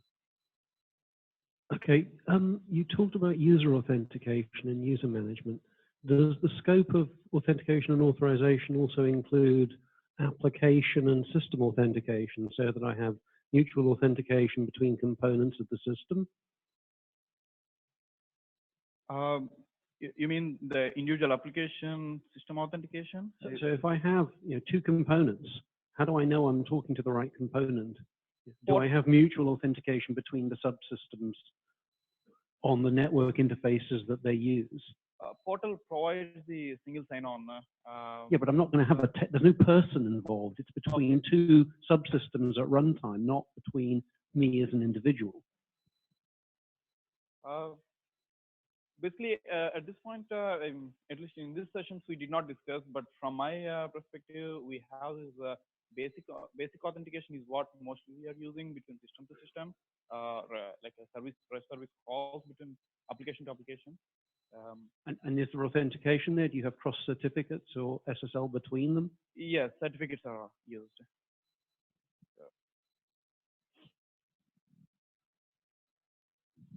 This may be a slightly longer term question than for the first release, but do we see a need for multi-tenancy anywhere down the line? Yes, that should be addressed too for the Portal. If you are especially asking for Portal, how the Well, for the system as a whole, because if there is a requirement down the line for that, I suggest we get started up front right now because it's a lot harder to do after the fact. Yes, even for Portal, we should have multi-tenancy support. Like, if that is the question. Excuse me, question regarding project 2. If you can scroll up a bit. It's maybe just my confusion. You talk about new UI applications. My assumption the portal is about provide the functionality needed to embed the UI applications coming from ONAPF into Portal and provide the infrastructure, foundations, etc. for security, etc. So why you talk about UI applications here inside the Portal as a Portal project?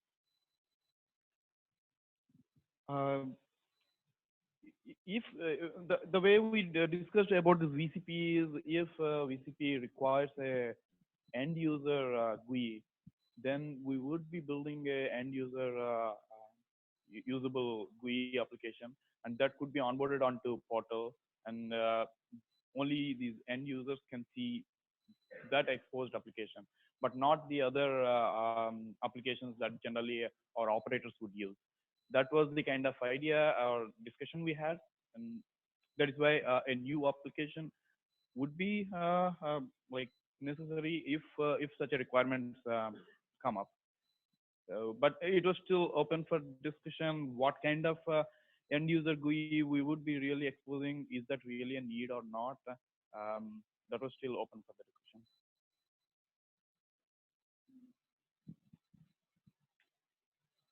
Still more hands. Don from AT&T. On the project one with the security authentication and authorization, were you thinking about including federation security strength requirements, and what would be required, or what was the scope there? At least in today's discussion, we did not deep dive into those details, but these are the kind of requirements we have seen in yesterday's architecture slides. That's why we mentioned them as part of the enhancement. But as for your question, yes, we are considering OAuth as the standard protocols that we should be using. Yep, we should move on. Yep, agreed.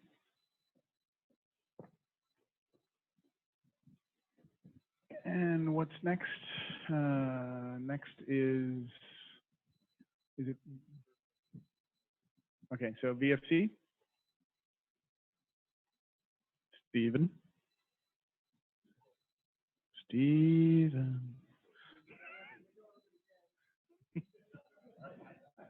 Oh, Steven.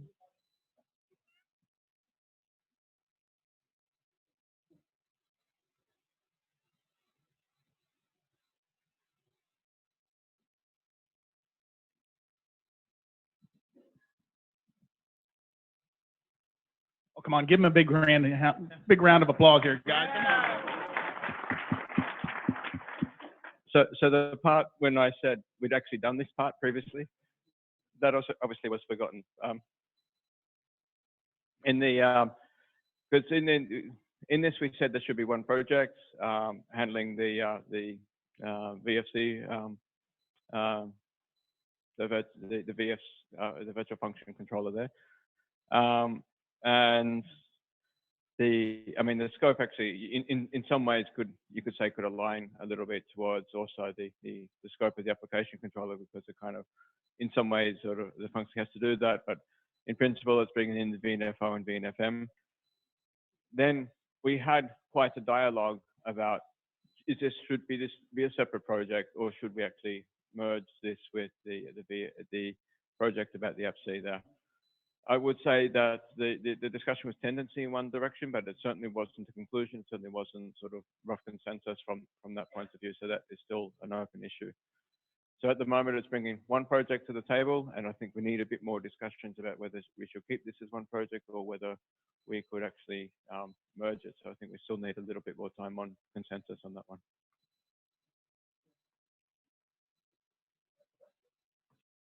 Yep. Oh yeah, you can't. That's why you have to be up there.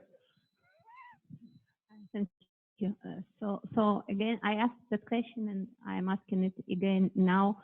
So are we assuming for VF controller, are we assuming VF controller functionality as presented on the first slide in the presentation we've seen earlier today in the morning?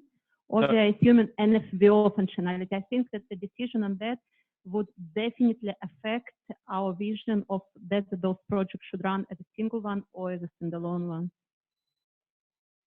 I think when we said this, I mean, I think both options could actually be included within the discussion of this project. I think it's, I mean, within the scope of this project, it was even said at one stage, one was an implementation option of the other. And if that is the case, then the scope is the same. Yep.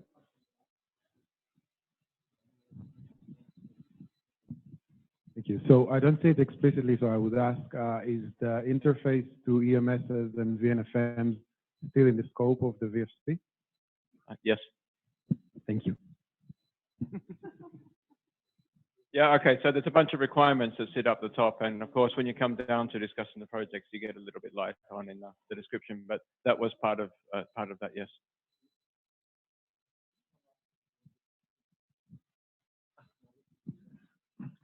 So I think we said that maybe one is an implementation of the other. You know, if it turns out to be that, that is good, but I think what we saw in the first slide, we saw VF controller that does both orchestration function and control function. And we saw the name VF controller in the other slide, but there was also an NFVO in that slide. So that means that in that slide, the same VF controller name does different things. No, we can either take the project, we can take the architecture discussion, sort out the projects, but be aware that actually means there is no progress because there is no project. And this will apply both to this and the AppC. Or we can say, let's get the project up and going and let's move forward and take these discussions within the scope of the project. They're the kind of options that we have there. But to be clear as well there, the proposal that Chris was talking about this morning, maybe he should actually answer this question, not me. That actually includes a VNFO and a VNFM functionality inside that. So one thing I asked Chris and Jamil to do, just to make sure you guys don't go, don't fall asleep, is I asked them to have that discussion again today, okay, with a twist. I wanted to make sure that we sort of superimpose both slides onto one picture, so everyone understands what's the addition, and also to take an unbiased position. We'll find out what unbiased means between the pros and cons about each. This is the feedback I got from a few of you. So we're going to spend a few minutes on that just so that you'll get more clarity on those two, A and B. But let's finish this session. All right, very good. Up next is integration.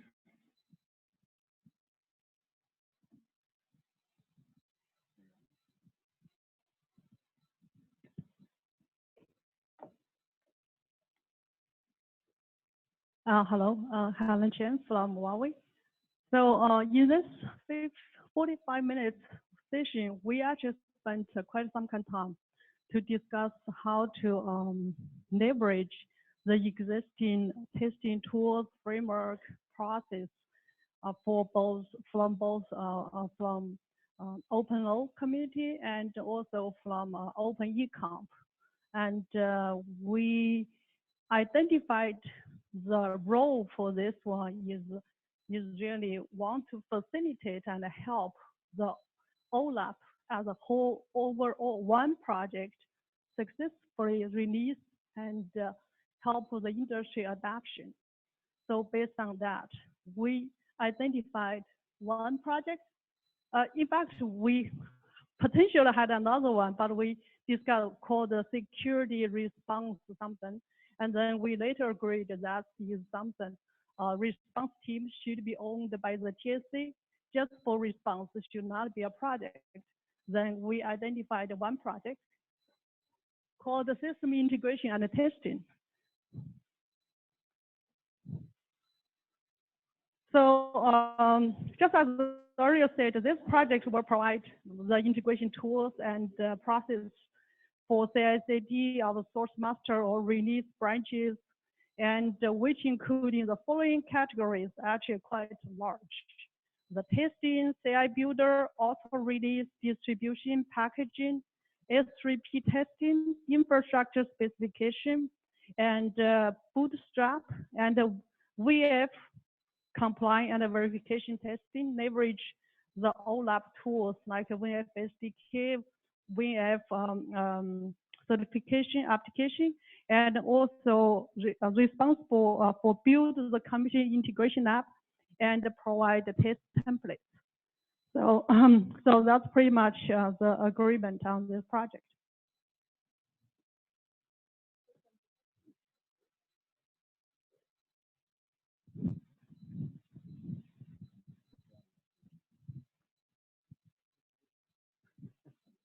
Thank you. Just a question for clarification or scope, really. Naturally, we need something like this. So that's not my question there. Is there a relationship between this and potential upstreaming or leveraging the sort of the relationship between this and OPNFV and the CI/CD from that perspective there as well. Totally agree with. Actually, we also discussed this in another session, the ICE and certification program, because we discussed potentially inheriting the project before OpenO created in the OpenFV called Opera, which doing the integration with upstream and the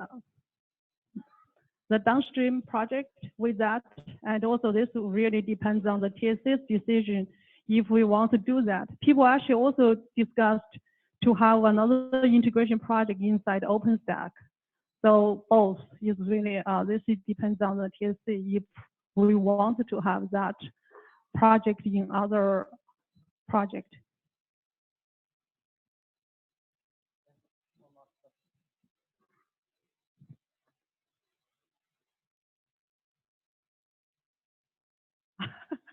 Okay, take a deep breath. And just to point out the obvious overlap on the VF compliant and verification testing. I mean, there's a later session on VNF certification. I suspect the certification is a separate exercise to the integration test. But I think what is important here is that the CI/CD process is going to have a bunch of outputs. So there'll be one for the platform, then maybe one for the test suites, then maybe lots of other outputs from the platform. So that's a different dimension that's not quite clear here. Is that a comment or just a question? To me, looks like a comment. Actually, to that one, we actually later had some kind of discussion on that one, very specifically for the VNF testing one.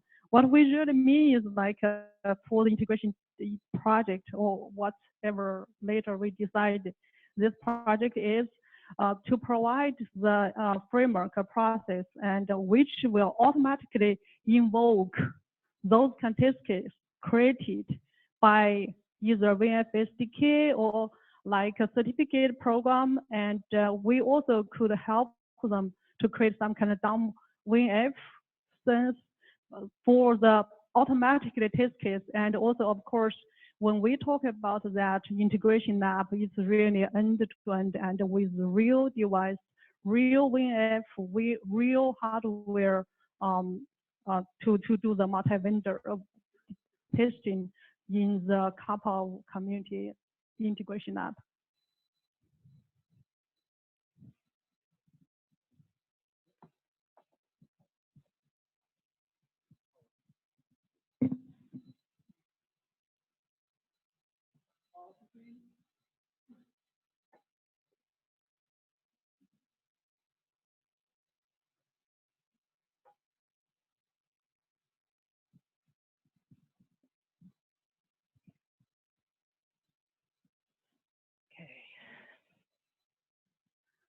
For the policy deep dive, we have 4 projects.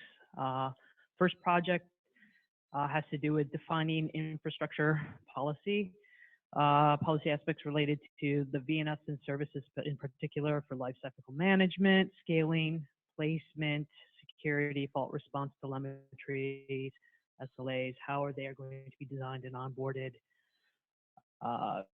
We include into that scope such things such as how is that going to be stored in a policy repository, as well as how are we going to do conflict detection. That's our first project.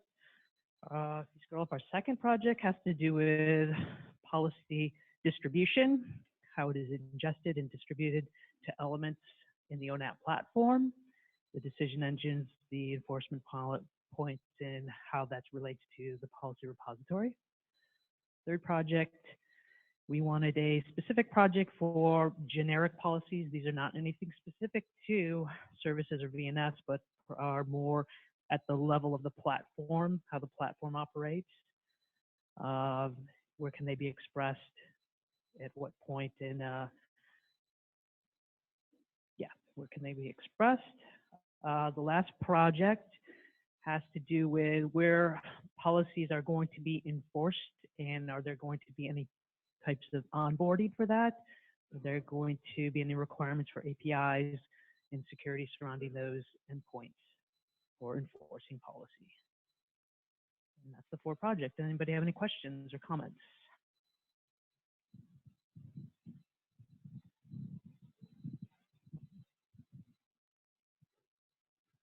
So policy has a broad scope, as we know, but now we have the existing code like ecom versus OpenO. So I didn't see any reference to what policy features that are available in each site. Okay, well, that really wasn't the scope. I mean, we certainly talked about what was available right now, currently in the current version of the policy platform. But so my comment, maybe my question is, if in the interest of time, if you want to really bring the capabilities from each platform, OpenO versus ecom, and unify those two in terms of policy, because policy comes into many different flavors at different layers, yeah? So how would you leverage on the existing policy capabilities in OpenO and ecom? Absolutely, and I think everybody in that session agreed on that. But we focused mainly on what we needed to get done, and I actually think the first project is probably where those two platforms are going to merge. And where all that would come together is what does OpenO support and what is the current ecom platform support, and how can they work together, or maybe we come up with a better solution or a different solution. So. Thank you. I've come down. I think Andrew's run up and down here enough times. Can you go back to the first project? Sure. Just a question for clarification, because is this about when you say infrastructure policy, is this about the policy for infrastructure, or is this the infrastructure of the policy? Infrastructure of the what? I mean, no, it's not mean. It's what I want to say is this about, because one interpretation I had of this, and I'm not quite sure if this is the interpretation, is that we say, okay, we've got to manage some infrastructure. Now I'm going to come along and create the policies for that. Or is this more to say, hey, we actually have to work and evolve our framework for working with the policy? And that's what I meant by the infrastructure for policy. Yeah, I think that was the focus, and other folks that were there can speak up. But it really was where are we going to identify policy? Where is it going to get expressed? Where is it going to get stored? And how are we going to talk about homing and scaling and placement? How is that all going to work? Okay, so it's about the frame. It's kind of the framework or the application of that framework into this thing. I think it's both. Okay. Anybody else? In the back? No.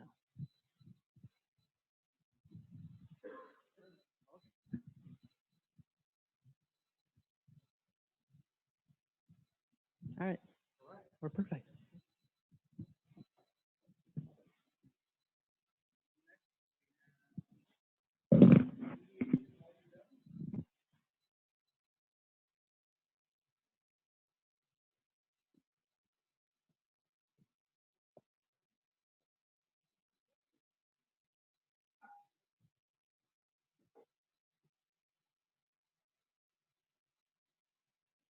This is Ben Yang. I'm Stephen Gooch from Wind River.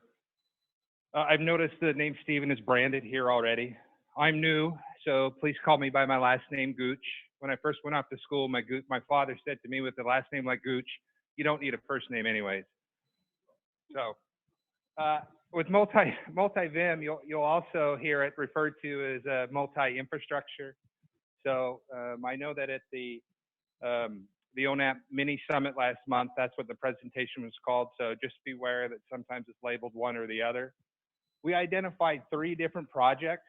Now, during this 45-minute meeting, there were a lot of engineers in the room who have had quite a bit of experience with this already. So there was a lot of concerns of how we're going to put this together. We certainly don't have a full framework of everything that we're going to do yet, but this is what we came out with in that 45 minutes. And the first project is the framework. So this is a single point of entry abstraction layer that will accept registrations from the service orchestrator.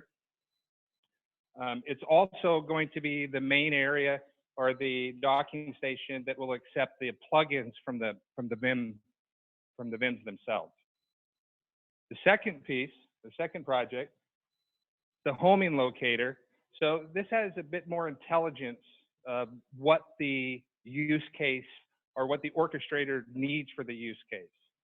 So this is the component or the project that will speak down to the main framework and ask, what resources are available, where are they available, and make the decision on, when that information is returned from the framework, which one to use, where to deploy. And then the third project are the plugins themselves. And the plugins are going to have all the intelligence of what is actually on the infrastructure. So these are going to be individual. They will follow, a common API as much as possible, but we don't want to limit it to the least common denominator. That's something that came up quite a bit in our session.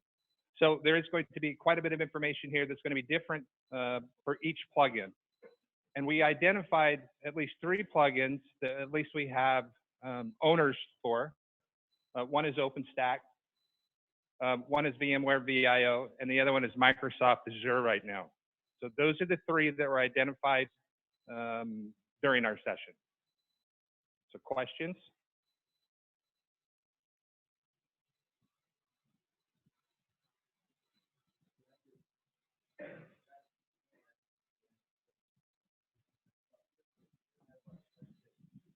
Sorry. Hi, you mentioned VIO as one of the options. Yes.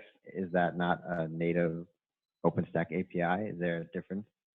Well, could you handle that question up here? I'll let VMware take that. Yes, Daniel, VMware. Yeah, so VIO is a fully compliant OpenStack distribution. But when we have this discussion, remember, we are really talking about tying to the first project about this whole framework, because ultimately, different cloud, whether it's OpenStack or VIO or Azure, could have different capabilities, right? So we thought it's important, and even if the API may be the same and supporting OpenStack, but to make sure that we have the plugins for different clouds where the capability of the underlying platform can be tied into some of the other discussion we had, policy, right? A DCAE in terms of a closed loop remediation.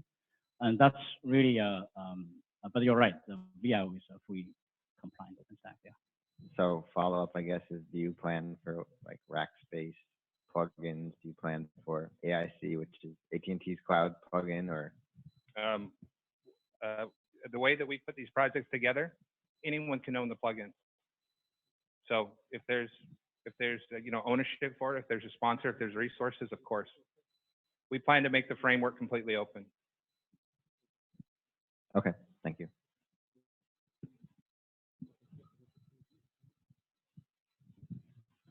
So my understanding is that the AIC, the infrastructure, uses resource orchestration, RO. Is that considered as part of this or no? Yeah, I would think so. Yes, it would be considered part of the second project within the homing. So, and again, this ties in quite a bit as well with the very first session, the MSO session. Of course, there was a lot of multi-VM discussion there. So at the north end of this, which is again the homing project, that's where that would be tied into with the registration orchestration. Just one observation, this project may have impact on SDC or MSO, the way they will handle the individual infrastructure specific images. So have you assessed the impact on the other part? I don't know if that's been fully assessed or not, but. So we actually are in early discussion of SDN project. We actually made a proposal. I don't know if that really comes through Steven's session. If you're thinking about first project in the SDN proposal, it's about we call network controller, but really the intent there is to enable this kind of a notion of a global SDN controller and the local SDN controller, and so that you have the third party SDN controller can be plugged into ONAP. you combine that with multi-VIM, essentially what we're allowing you to do is to enable ONAP to be able to run on multiple different cloud environments, both in terms of deploy your VNF, the VMs, as well as stitching together network connectivities, right? So I think both projects, you're right, there are some dependencies over there, and as we carry on the project, we'll get on those specific technical details.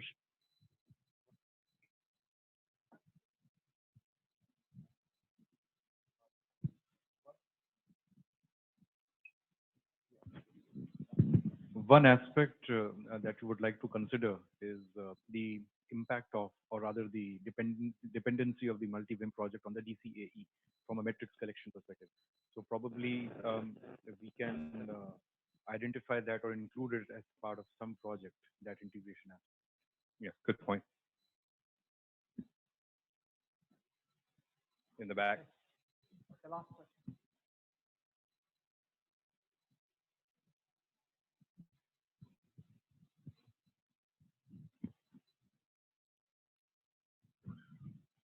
Yeah, I'm Ram Koya from AT&T. We have something very similar to that in AT&T that you may want to look at for providing plugins to all the different platforms, such as continuous delivery platform called CDP. So that's something to consider. Just a comment. Thank you. There's the shuttle is already here, so I'm going to ask. We have 3 more sessions. I'm going to sort of stop the questions. If I can have the last 3 speakers come in, please, for the sessions, so we can streamline. FCC certification onboarding guidelines. Who's SDC? Okay, why don't you start? Oh, you're not? Are you SDC? Okay, why don't you start?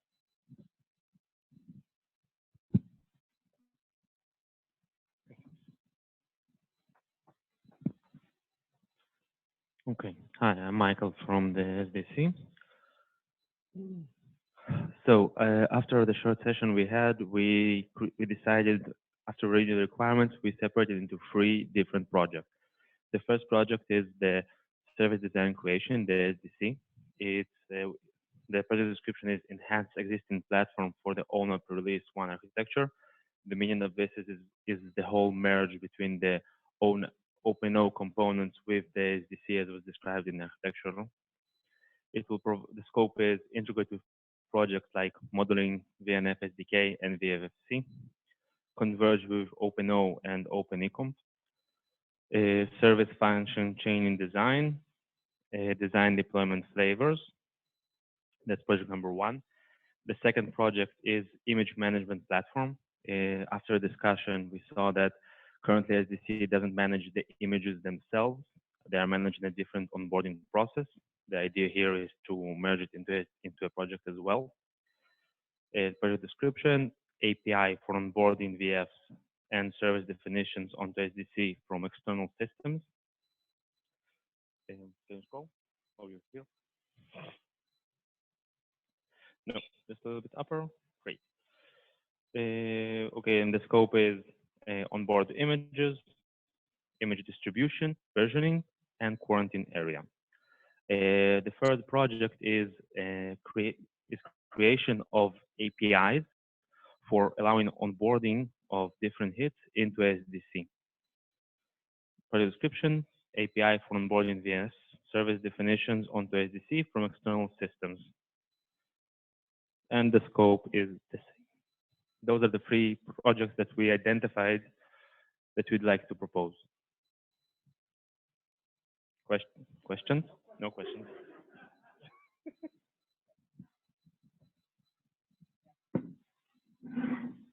Certification onboarding. Certification is, if you go to the top, is one project that's in the description at the top. If you go to the header section. So we have one project proposed for certification of the VNF interoperability with ONAP, a number of things to look at. We're looking for some sort of self-service process that's driven by the VNF provider.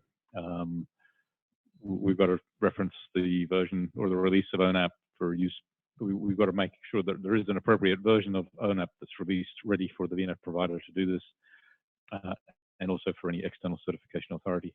We're not looking for ONAP to take on the certification activity, but the VNFs do need to be conformant to the VNF guidelines and operable with ONAP. We've got to deal with the revisions to certification testing regime, revisions to the VNF, and revisions to the VNF metadata. Deal with that. We need to worry about the package integrity, make sure that the VNF is complete, and that if there's any additional signing or attestation in there, that's appropriate. We've got to have care that the certification takes place in the context of certain resources in a certain execution environment to make sure that's appropriately captured.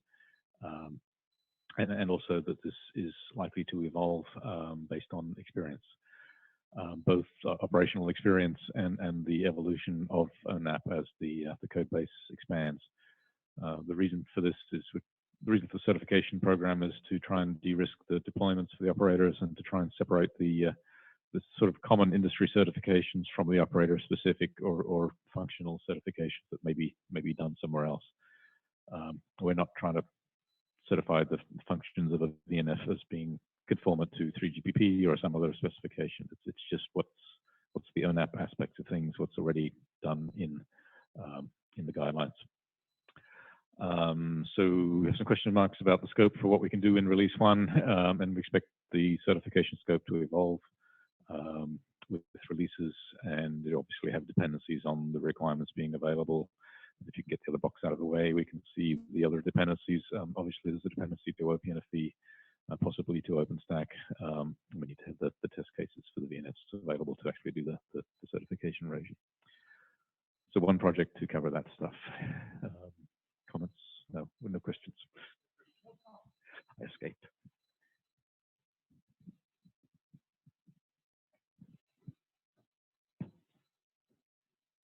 Hi, Colin Burns. So we had a very healthy session on ANAI. We managed to generate 6 project proposals. The first one is really around moving ANAI away from TitanDB, which is currently on. TitanDB has been dead for over a year, and so we'd like to find another open source graph alternative, with Janus Graph being probably the front runner. Second project was around, it started off being around HA, but as we sort of went through the session, we gathered sort of other sort of non-functional requirements that we would look to be exploring, and so this project really gathers those together, looking at scalability, performance, throughput. Project 3 was around really ensuring that ANAI was maintaining itself as an up-to-date view of the network, of the service, of the resource. So pulling information in from the Vim. Conscious that has parallels with some of the other sessions, with some of the other projects that have been discussed in other sessions. Project number 4 was extending the model-driven ANAI story. So today, ANAI is model-driven from SDC, but there are use cases that we would look to extend to make it more runtime model-driven.